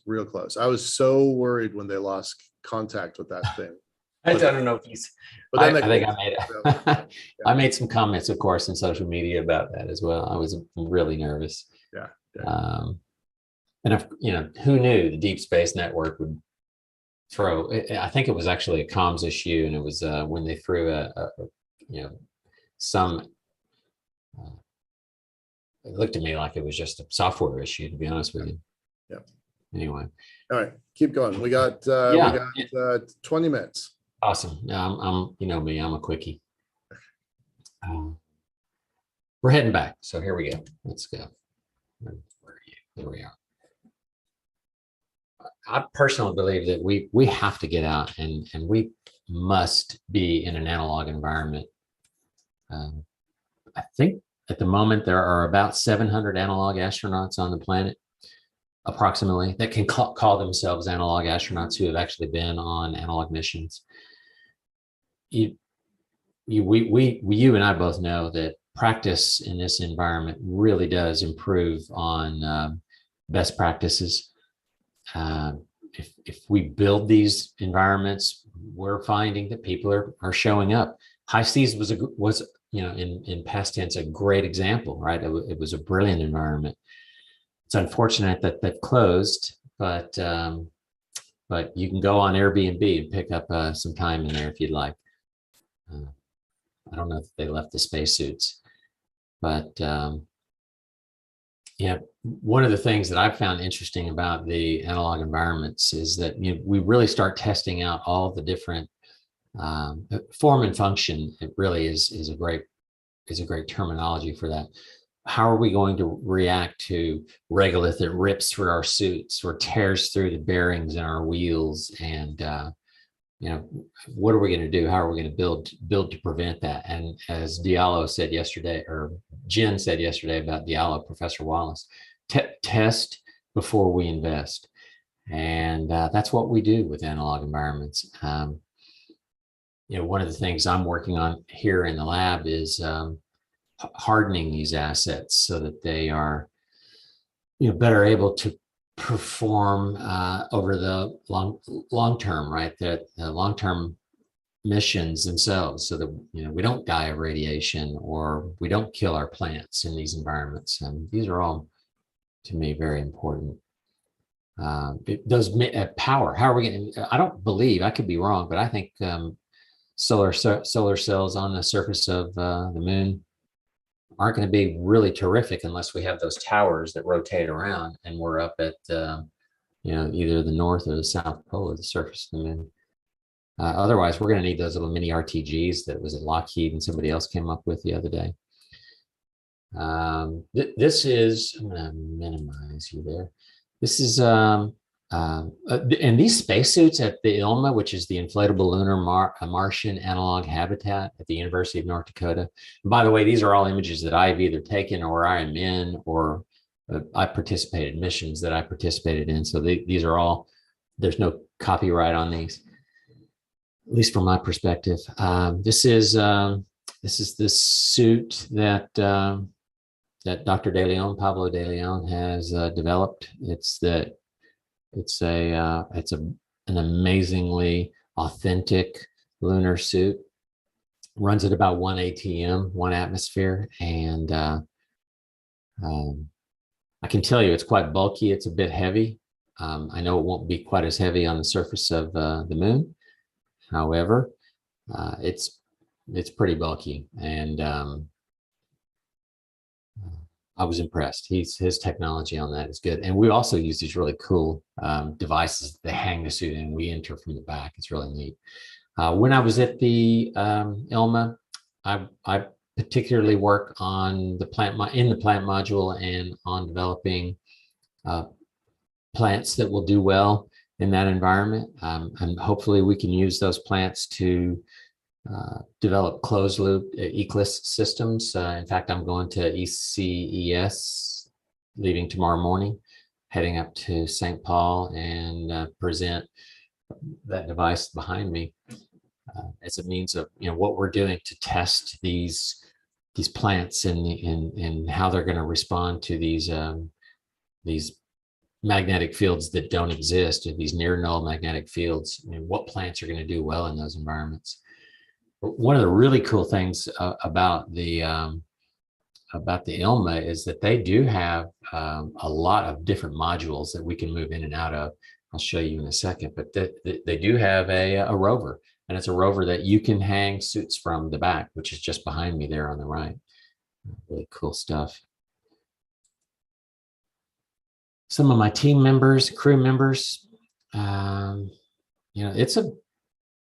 it's a storied program. They've been around quite a while. They don't get the attention maybe that they deserve, but that's probably a good thing because there's more time for me to get in and do my research. This is Sarah.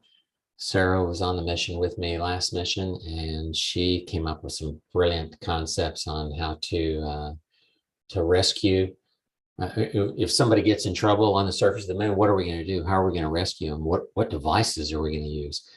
Some of that's proprietary, so I can't really show you any of those things that she's working on, but brilliant ideas.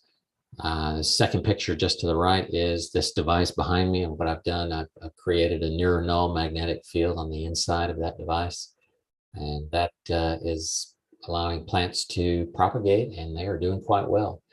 That's Professor Wallace right there. This is Lori Waters, and a lot of people on this call and in these videos will probably know her.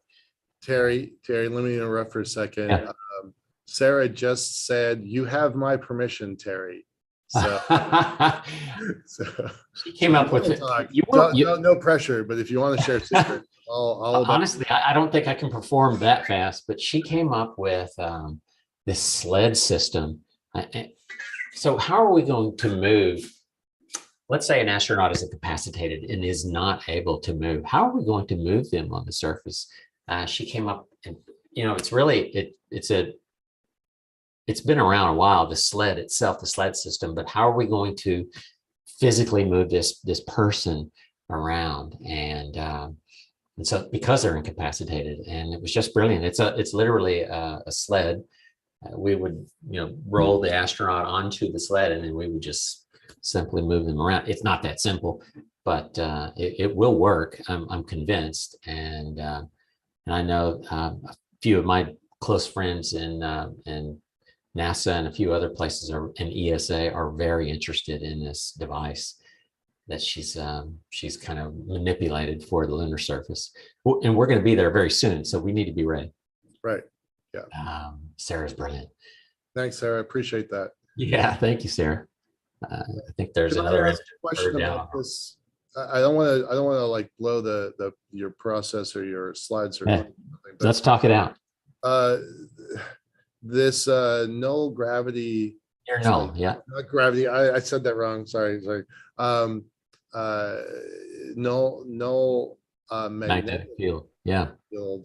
So that's what I'm thinking is just it's two sets of copper horizontally and two vertically, and so that isolates. And maybe there's a fifth one in there. I can't tell. Maybe I think there is. So that isolates the plants so that they're not being influenced by magnetism. I don't have the biology background to know why that should matter. So explain that to me, because I don't get that. Great question. I'm happy to explain that. So it's actually three sets of Helmholtz coils. You can go and literally buy the two. There are two pair in the middle there. There's a small pair, and then there's a larger pair. All of these are off the shelf. These big pair I developed myself. I'm trying to manipulate the magnetic field away from the interior of the environment. And the reason I'm doing that is that one of the things that you and I both know is that we've developed our anatomy, our plants, everything on this earth is developed with a magnetic field protecting us. How are we going to this really goes back to how are human cells going to develop in a near null or a null magnetic field? Right. We're really keen to know that. We are testing on the biology side. We're testing human tissue that we can buy off the shelf. We're not going and picking up a person's tissue and testing it. But we're in that test bed as you see it right there. I'm actually developing a set of coils that are bigger so that I have a larger test bed so I can increase the number of samples that I can test inside there. We also pulse the field. And the reason we pulse the field is that we want to, when I say pulse, is that we're throwing the electromagnetic waves out and away from the interior of the field, so that you literally on the inside where you see those plants are, you almost have what's considered, in my opinion, about an Australian rules football size test bed. In there, we know that we've got a magnetic field that is very close, in fact, almost identical to the Martian magnetic field, and even more so to the lunar surface. Okay. So that's what we're preparing ourselves for, is in the biological side. We want to be ready to take our things with us and see how they'll do, and know how they'll do in a near null magnetic field. So I've been working on spirulina, which is the two tests down to the lower left and in the middle at the bottom, how they'll do in that near null magnetic field. I'm also working on Arabidopsis. I did some tests on a bunch of different leafies. You name it, we've tested all of it. Some plants are not going to do well. Oddly, tardigrade is not going to do well. People are surprised to hear that. Yeah. Because tardigrade is probably one of the most hardy water bear, or probably the hardiest things that we have on the surface of the earth. But they've developed here on the surface of the earth, right?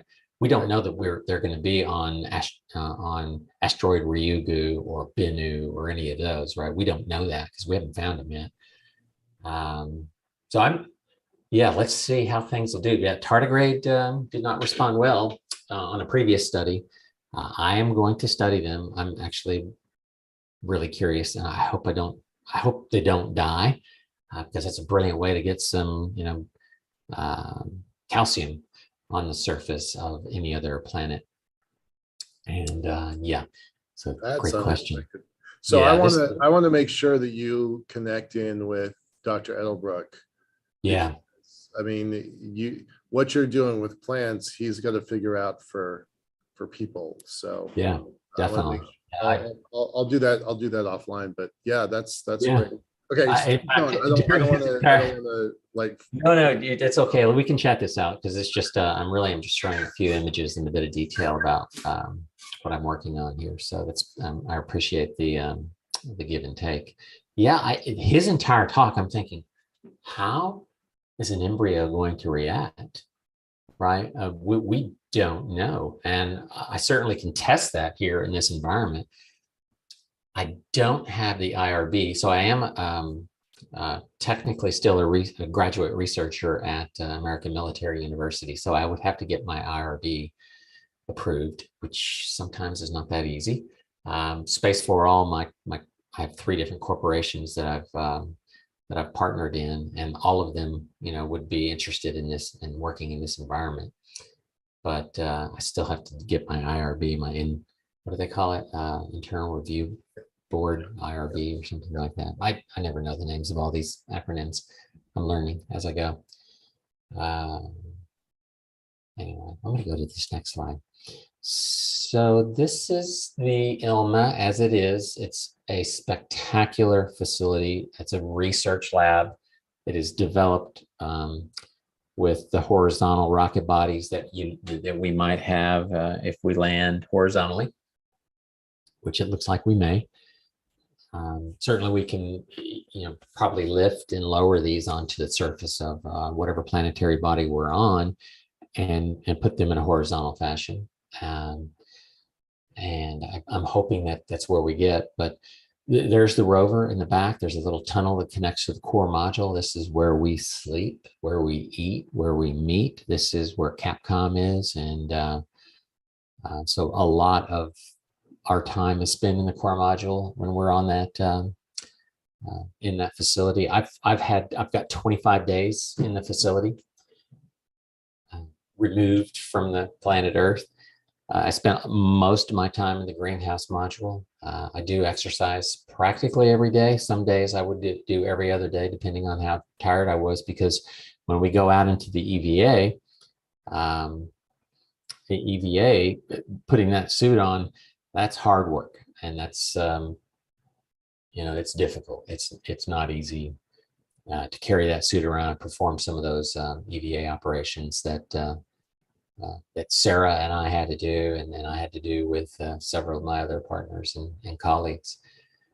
The geology module, I spent quite a bit of time in mission 1 in there testing out our different plants, seeing how they're doing. And there was a really brilliant microscope that I just picked up a copy of that microscope here and use. It's very important. And then we were testing soils in there as well. That's a really neat facility. Now, they were NASA funded. I don't know if you know that. They received UND received 2 NASA grants, both to about $750,000 each. Oh, fantastic. No, I didn't know that. Yeah, over the years. Yeah. So what I'm doing in the research side, I'm testing the regolith, this MGS1S that you get from Exolith Labs, which I highly recommend in terms of the chemical properties of exoliths. It's brilliant. They've done an amazing job at really replicating what we know is on the surface of the moon, and they've done a terrific job at that. Here in the lab, I'm working on understanding how the DNA of particularly the spirulina is changing as I add to the medium that I'm feeding the spirulina, and I'm trying to understand if we're getting any changes and understanding kind of the omics of or the changes in spirulina. It's actually Arthrospira platensis, if you want to really throw the technical terms around, and seeing if it changes, and as I mix this regolith into it as a feedstock. And so that's a really cool thing that we're doing here. By the way, I have an employee. I have one intern, kind of like you, right? You need help in this environment, and they've been spectacular. Some of the other studies, go ahead. What about this habitat design, layout, flow? Like, I mean, the picture you just showed a moment ago seemed pretty strict, somewhat rigid. So it's not like you have choices here. Yeah, they're rigid. They're rigid body. They're is the core module, is that inflatable? It is an inflatable. Yeah, and he keeps Dr. De Leon keeps that, and then he has Travis Nelson, who's kind of runs the entire show there. They keep it at 1 ATM. They don't go any higher than that. But we do get fresh air in there. Although I have to say, we were maybe a bit overly cautious with CO2 as its concentrations do kind of increase and decrease throughout the day. We were watching it closely, and I can't really show you the inside of the facility, but we were watching it closely in our sleeping modules. So we have literally, it's a little module that we sleep in. Mm-hmm. Just keeping an eye on it. It definitely something to pay attention to, but we do get fresh air in there, thankfully. And they have a toilet and a shower. Anyway, form and function, we really pay attention on that with the facility itself. And how do humans respond in there, or is it safe? Are there any potential dangers lurking, right? Stairwells, or there are no stairwells other than in and out of the modules themselves. But paying close attention to the work study, right, and how we can go from point A to point B, and is there any issues at all? I did a really cool thing. I did some lighting on the inside. It's brilliant, really pretty. I just like to change things up a little when I'm there. Because I find that, lighting to me is a very important function. Learning that from the real estate career. Oh, sure. We did a lot of little isolation studies. We do a bunch of psychological studies with respect to being isolated for that length of time. Jen mentioned it yesterday as part of his MDRS. There is a third quarter syndrome, and it has hit in both missions that I've had there, literally almost to the hour, third quarter. Yeah, it's fascinating. You're like, oh my God, you really do think I could stay longer, but I really want to get home, but I could stay longer. Yeah. It's amazing. And I know you know this, but because you and I've talked about it, when I'm in there, I can actually focus on my work. I can actually pay attention to my study. When I'm here in the lab, I've got people in and out, right? Kids, family, responsibility. So it's definitely, it's much easier to focus away from those distractions. We also did some energy and nutrition studies. Keith Pierce, by the way, on mission 2, all military except for myself, and active duty military. So Active duty military. Yeah, and talk about folks All right. that We have 1 minute. You have to finish a 1 minute story on how did active duty get PCS orders to do they have to ask well in advance. Is that, I mean, is it Space Force? Because you're about like, you're making my heartbeat a little faster here. Yeah, across the board, we've got representation literally on all sides. So anyway, lunar dust, super, relevant to us and you and I and people up there, and how that's going to affect the spacesuits. And we could talk forever. I'm working on, for my thesis on my PhD, I'm working on lunar concrete for protection of the habitats themselves. And I was going to show you that, but I won't. It's really cool. I can share my slides later with everyone. Yeah, and post the link. Yeah, do that. Yeah. And then we do have to switch to our next speaker. Yeah, no worries. But there you are. That's it. We've got, I love that video. I love that video. Yeah, it's brilliant.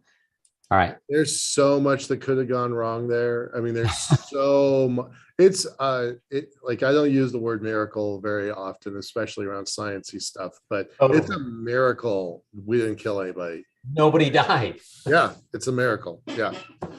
All right, sir. We can keep going. I want to definitely hook you in with Egbert. I think there's some synergy there. And I will connect with you early next week. Thanks a lot, Terry. Appreciate it. Keep up the good work. Right on. All right. Bye-bye. Bye now.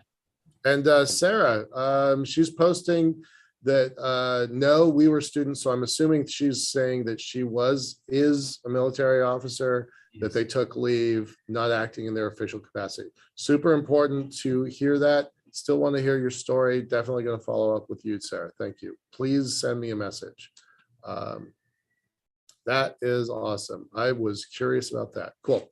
All right, Terry, thanks a lot, sir. Appreciate it. We're going to move on to our next. I'll talk to you next week. And I am going to not demote you. I'm just going to move you to the attendees. I'm right here. All right. Whoops.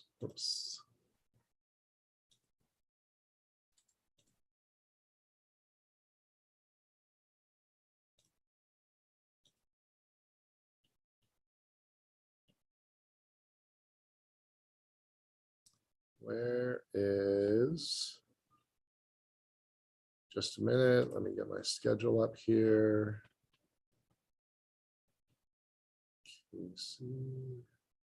Casey is our last speaker of the day.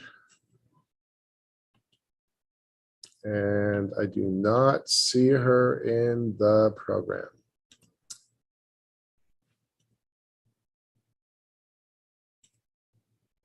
She has communicated that she's on her way. Give me 10 seconds here. Let me just check messages.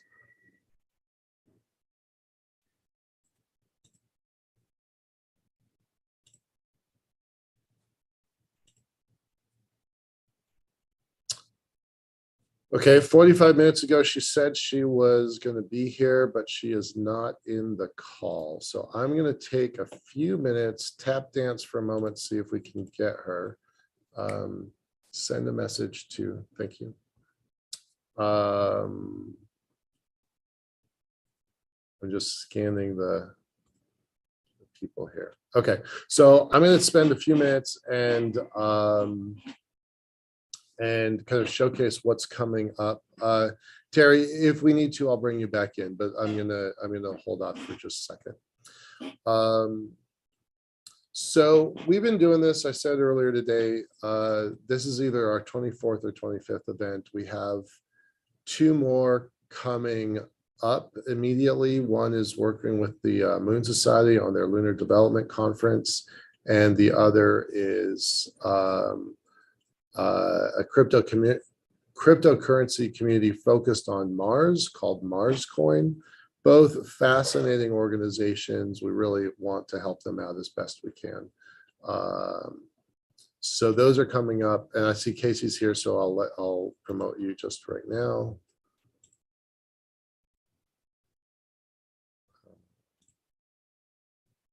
Yep. Okay, great. So we've got these two events coming up on the 20th and 23rd for the Lunar Development Conference. So please check out the marssociety.org Lunar Development Conference. And then Mars Coin.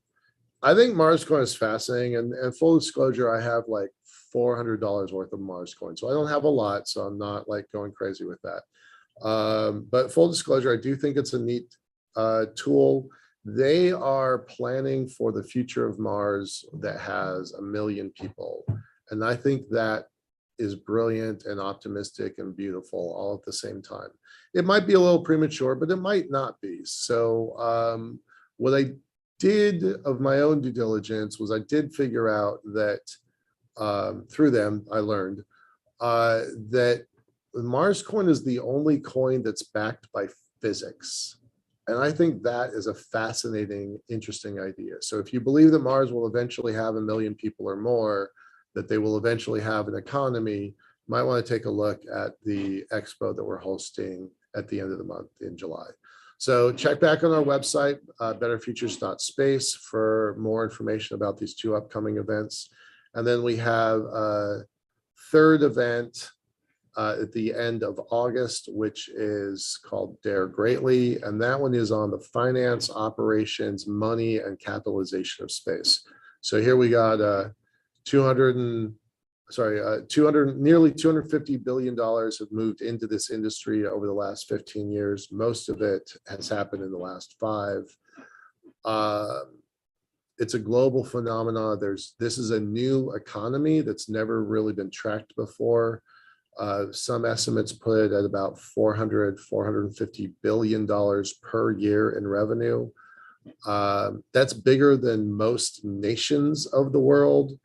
And there's no conference that really tackles the money of space. So we're going to be hosting that event starting at the end of August. And we'll be hosting that as a quarterly program to keep everybody up to speed. So that's kind of what we're doing. We're going to keep up this Living in Space series of going to the moon, going to Mars, and building out space stations. So stick with us. Check out betterfutures.space for more information. And with that, I'm going to turn it over to Casey. I'm going to introduce you. Casey, can you turn on your camera, please? And give me a sound check. Hey. Hello. Can you hear me? Yep, loud and clear. Okay, great. Perfect. Let me get your bio here.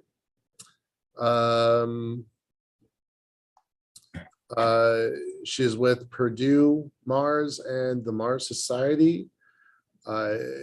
Casey was a previous crew commander and engineer at the Mars Desert Research Station, a space analog facility that supports Earth-based research for human space exploration. Her areas of specialty are chemistry and space exploration, which were utilized for research and outreach projects, including compost feasibility, waste analysis, and a Martian cookbook. That sounds super fun. I can't wait to chat with you. As a preface, Casey, I've been to MDRS. I've been to MDRS twice, but as a tourist. I brought some equipment out there for an experiment. As I told James Burke, the executive director of the Mars Society, several times, this is a completely new topic to me. Even though I've been in space for 20 years as an industry, I don't know this at all. So I've been really excited. I took a dozen pages of notes yesterday. So I'm going to do that while you're talking. So I am paying attention, but I'm also taking notes. Okay. Okay. Sounds good. Thanks for joining us. Absolutely. Thanks for having me. That's exciting to hear also, because I want to share just kind of like what a cruise experience is like and kind of what that taught me and how that kind of gave me a foot in the door of kind of this like broader field of space exploration and living in space. So I'm happy to like explain what that's like for you. Awesome. So like you said, my name is Casey Hilton. I'm an analog astronaut who was part of 2 MDRS missions. One was Crew 202 and the other was Crew 236. And so Purdue, I'm part of Purdue Mars, which is the Purdue chapter of the Mars Society. In Purdue, along with a few other colleges, kind of have like these regular rotations at the station. So basically they've had a rotation, and they have proven that the research that they do and how they work is good enough to basically have a spot on more than one rotation and kind of have regular rotations through the year. And so that's a great honor that Purdue has. And so that's how I got connected to MDRS and all that stuff. So I've actually experienced MDRS 3 times, 2 times as part of a crew, and then once as a visitor, kind of like you were. And so I'm really excited to share what living in space is like from this crew's perspective. Kind of like I said, things I learned along the way, and what I look forward to seeing the future of living in space and space exploration being, and what it looks like for humans to be in space. So from a very young age, I loved chemistry. I grew up loving cooking shows, and I realized much later in life that I really only liked them because they contained chemistry inside of them. And I didn't want to be a chef at all. I was like, I want to be a chef. And then I realized like, oh, no. I like the chemistry aspect. So I ended up at Purdue University studying chemistry. I got involved with multiple different space clubs and programs at Purdue, which then led me to be part of Purdue Mars. And through that, my knowledge of space went from just something that I thought was fun and was very curious about, really expanded to what the current state of space exploration is like. And so through that, I've had the opportunity to listen to the chief engineer of the Perseverance rover talk, kind of give a presentation what they expect that whole mission to be like. Back in 2018, he came and spoke.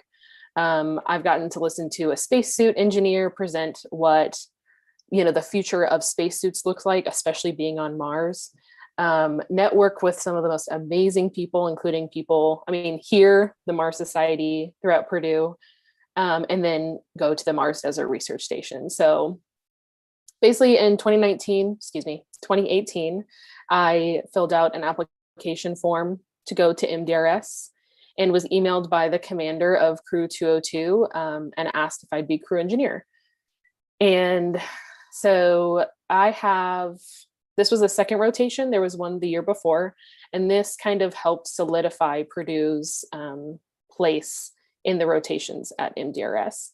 And so as crew engineer, my job was to fix things and keep the station functioning properly. So keep tabs on water, electricity, solar panels, rovers. Anything that goes with the functioning of the station was my job. I have a background in welding. I'm a certified welder, and then also a little bit in engineering as well. So for me, that was a great fit for that role. And so that was from that role, that is like what the responsibility was. And so the crews each then have different roles. So there's commander, executive officer, crew engineer, green hab officer. Everyone's kind of got their own little job that they've got to do to keep the station and the crew healthy, functioning, doing what they need to do to work towards the goal of research and kind of completing this rotation that we have to hopefully help put people on Mars. Like, that's why we're there. So during this rotation, everyone also then had their own research projects. So mine, you kind of said this earlier, but mine centered around waste analysis and compost feasibility. On the station, there is a greenhouse, kind of like we would expect also to be on Mars, or anywhere that we would go in space. Having a greenhouse or some place to be able to grow plants is really helpful. So basically my research was about, like, do we produce the proper waste to have a good compost mix? So compost kind of takes a certain percentage of carbon-based things and nitrogen-based things. So you have like food waste, and then you would have things like paper. So you kind of have to have a good mix of things in order for it to be good to help fertilize plants. So analyzing the waste on the station from burnable, non-burnable, what's recyclable, what could be reused in the station, what couldn't be reused, what could be composted, what couldn't be composted, what is just plain trash that we would have to get rid of. human waste as well, which kind of turned into something entertaining for us to keep logs, kind of turned into a game for us. And so then analyzing all that to figure out, like, does the station, or what we would expect crews going to Mars, produce the proper amount of waste to get this good mixture of compost. So anyways, that was what my research focused around. And so this experience of being at Purdue as crew engineer, this is what really solidified that love of like space, space exploration, and my desire to get humans to live and explore space. As a chemist, at least in my college experience, I have a bachelor's degree in chemistry. There really isn't a lot of intersection of chemistry and space. So the only exposure that I got to space was when I sought it out myself. And I went to Purdue, which is pretty big in space. So if that's the case for me, then I can imagine, I can't speak for other places, but I can imagine that that's a shared experience with other people. And so, everyone that you meet at the Mars, MDRS or Purdue Mars, a lot of them are aerospace engineers or planetary scientists. And so for me to take part as a chemist felt like a completely different experience. So I had different knowledge, I had a different background, kind of a different perspective. And so it was a whole different experience for me. And I left the station understanding that there was a place for me, and there was a place for people like me and people who don't do aerospace engineering or planetary science.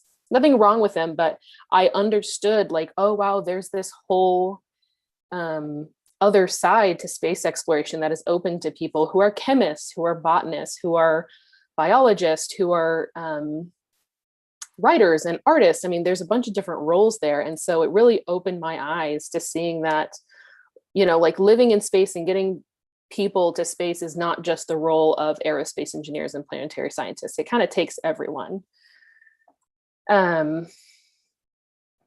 So that was a huge revelation for me.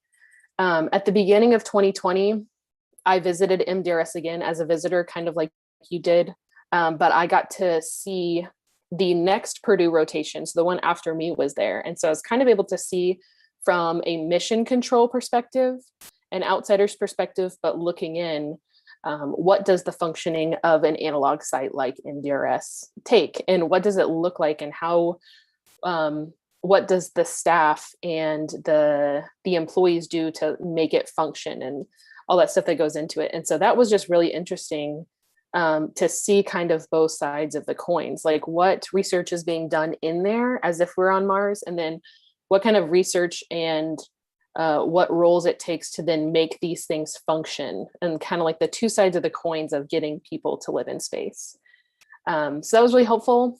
Shortly after, I was asked to be commander of then the following crew,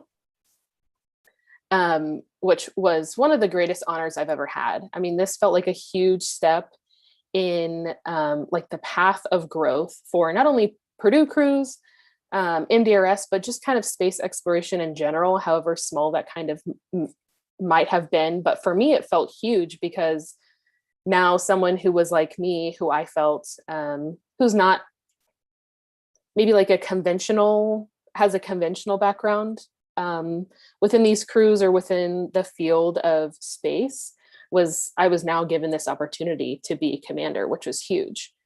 So not only that, but I was the first woman commander of a Purdue crew.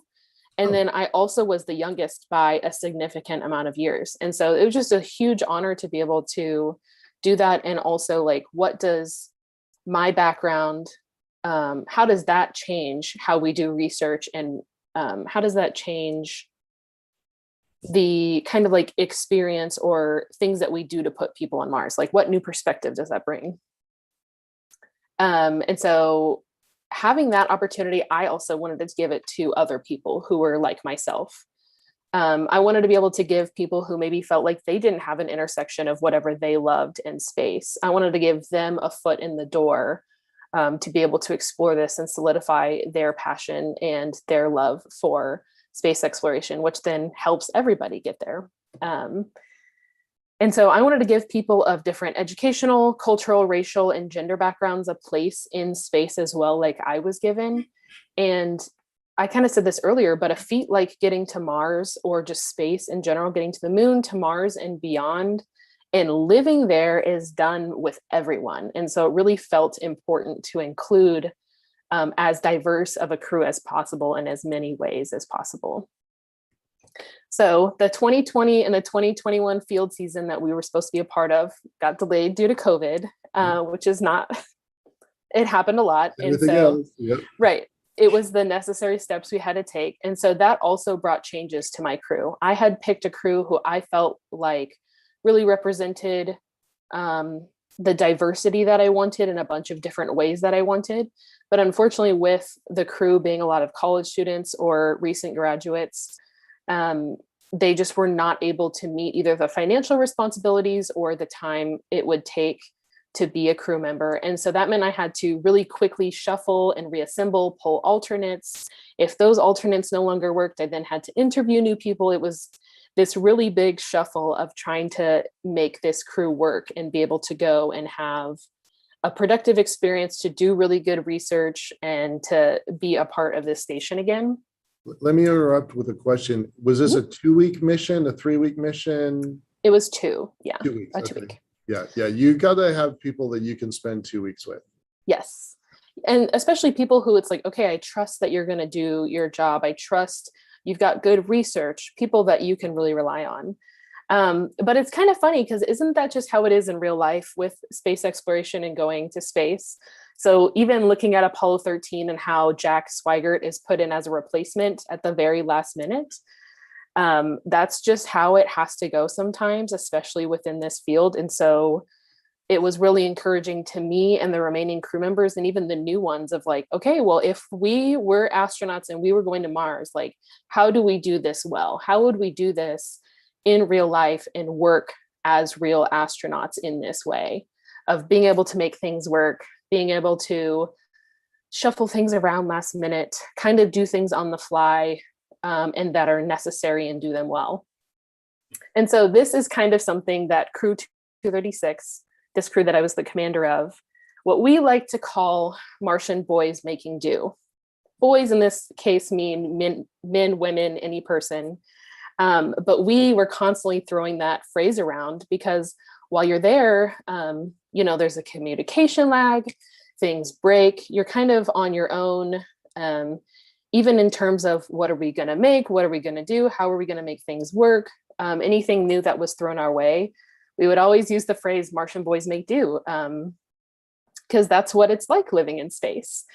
And so living in space, it takes troubleshooting and figuring out hard stuff, but it's really vital. And that's a huge, component of what it's like to live in space.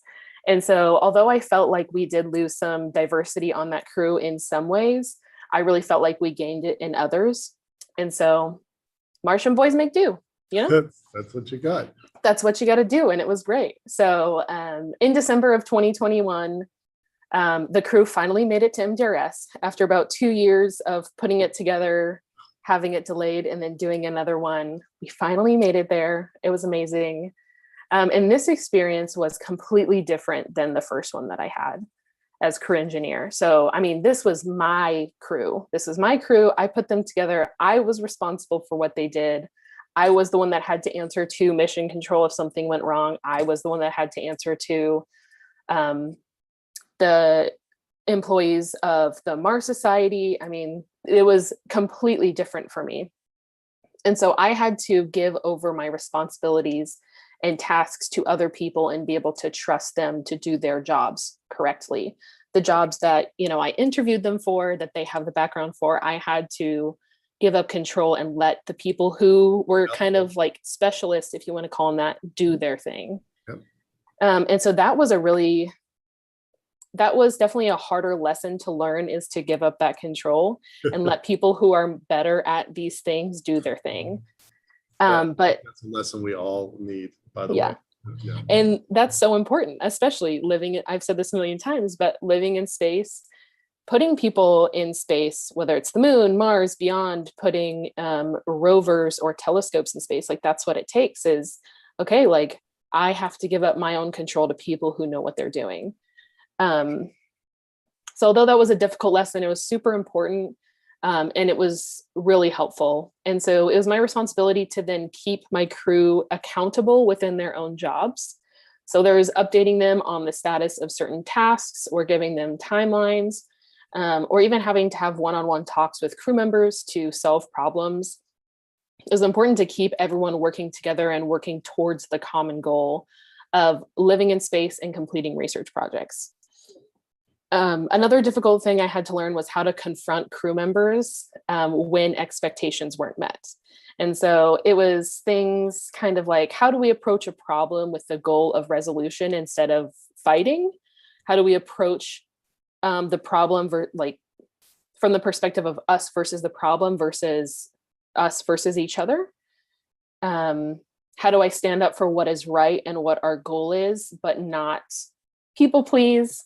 Kind of all these questions of like, okay, how do we navigate, especially in a very limited environment, like living at MDRS, or what we would expect living on the moon, living on Mars, or in a kind of like a spaceship. Like, how do we go through these things? Because you can't really just leave. No.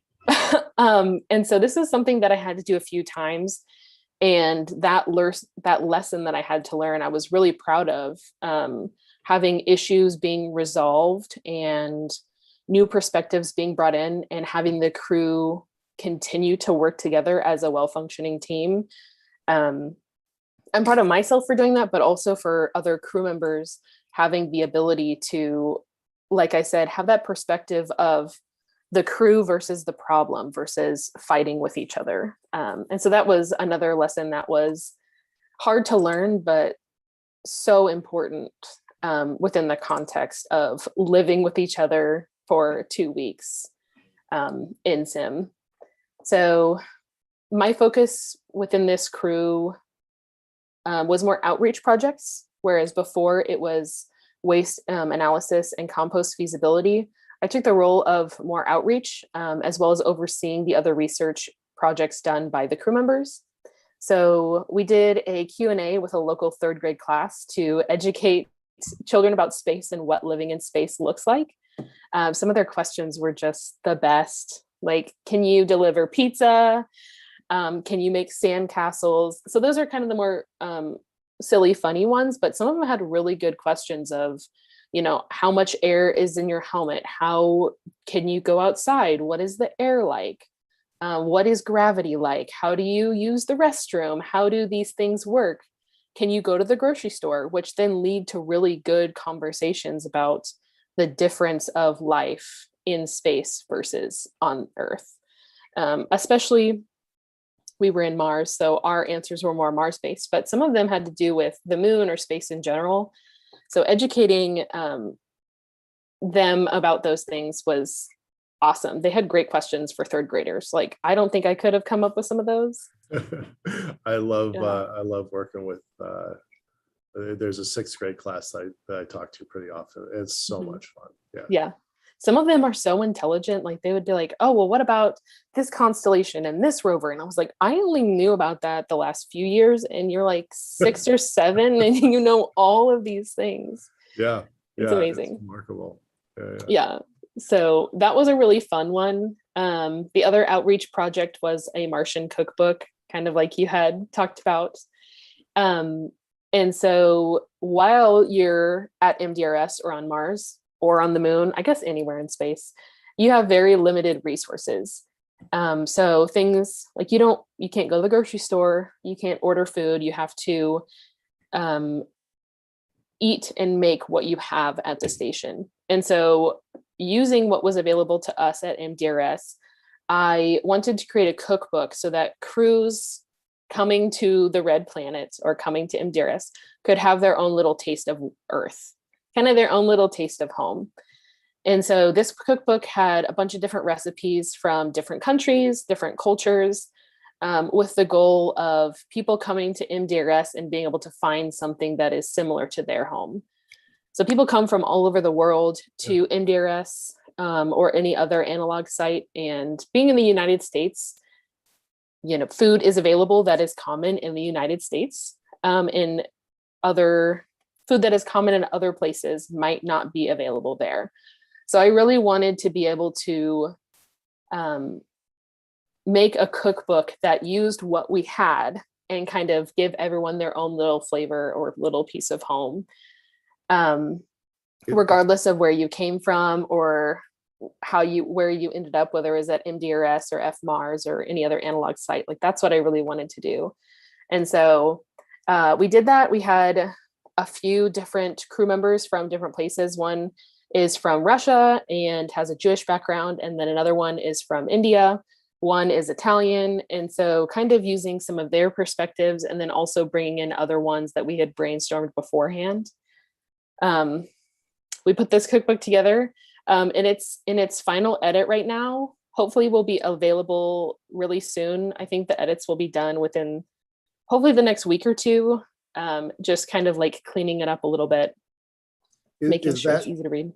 Are you saying you're using food that you brought with you, kind of prepackaged food that you can make it, spice it so it's Italian? Or is this a global cookbook because it's, stuff that we're going to take with us when we go to Mars?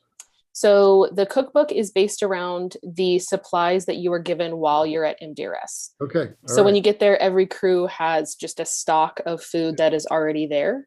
And yes. And so there's different ingredients. A lot of them are freeze-dried things.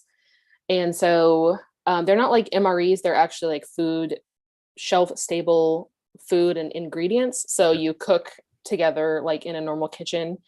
And so using those things that are provided to every crew, how can we then make different dishes that are available different places? That's brilliant. I love that. It was so fun. Like, our crewmate who was Italian, he grew up in Italy, I think he was in Italy for the first 25 years of his life. And so we would kind of have to dig around and find what was in the inventory for him to then make, his favorite Italian dish or something similar with what was available. And so since that was available to us, it'll be available to future crews, so then they can recreate the same things. So as we wrap up here, your initial love for cooking got you to chemistry, got you to Mars, got you back to cooking. I had never even pieced that together. That's hilarious. No. That's amazing. It did. It really did. That's hilarious. That's hilarious. I love that. I mean, we all get bit by the space bug one way or another. Like, we all, like, mine is more kind of a traditional path with fiction, but that is fantastic. Cooking led to chemistry. Chemistry led to Purdue. Purdue led to Mars. Mars led to cooking. Astounding. That's hilarious. I did not realize we came full circle, but here I am. There you are. Fantastic. Casey, it's really been terrific talking to you today. We do have to wrap up. Let's stay in touch. What's next? Are you in a different program at Purdue, or what are you doing? I graduated in 2019. So I currently live in Georgia. I actually work for a medical device company and specialize in epilepsy. So it's kind of off, not quite space exploration. But it's definitely something that I like to keep up with kind of as a hobby or when I can, and try to get back to it whenever I can and if opportunities are available. So awesome. Last question, short answer. Purdue is doing regular crew rotations out there. Is there one kind of experiment that's a through line that everybody participates in, or do they all bring their own thing? They just have a good organization at Purdue. How do they operate?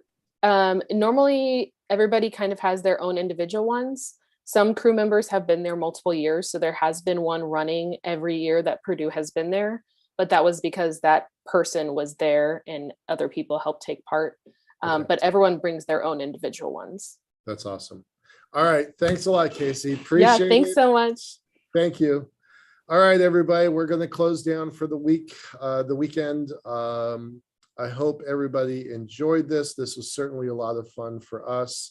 I want to especially thank our partners in developing this, the science fiction community, Axonar, the technical community of the Mars Society.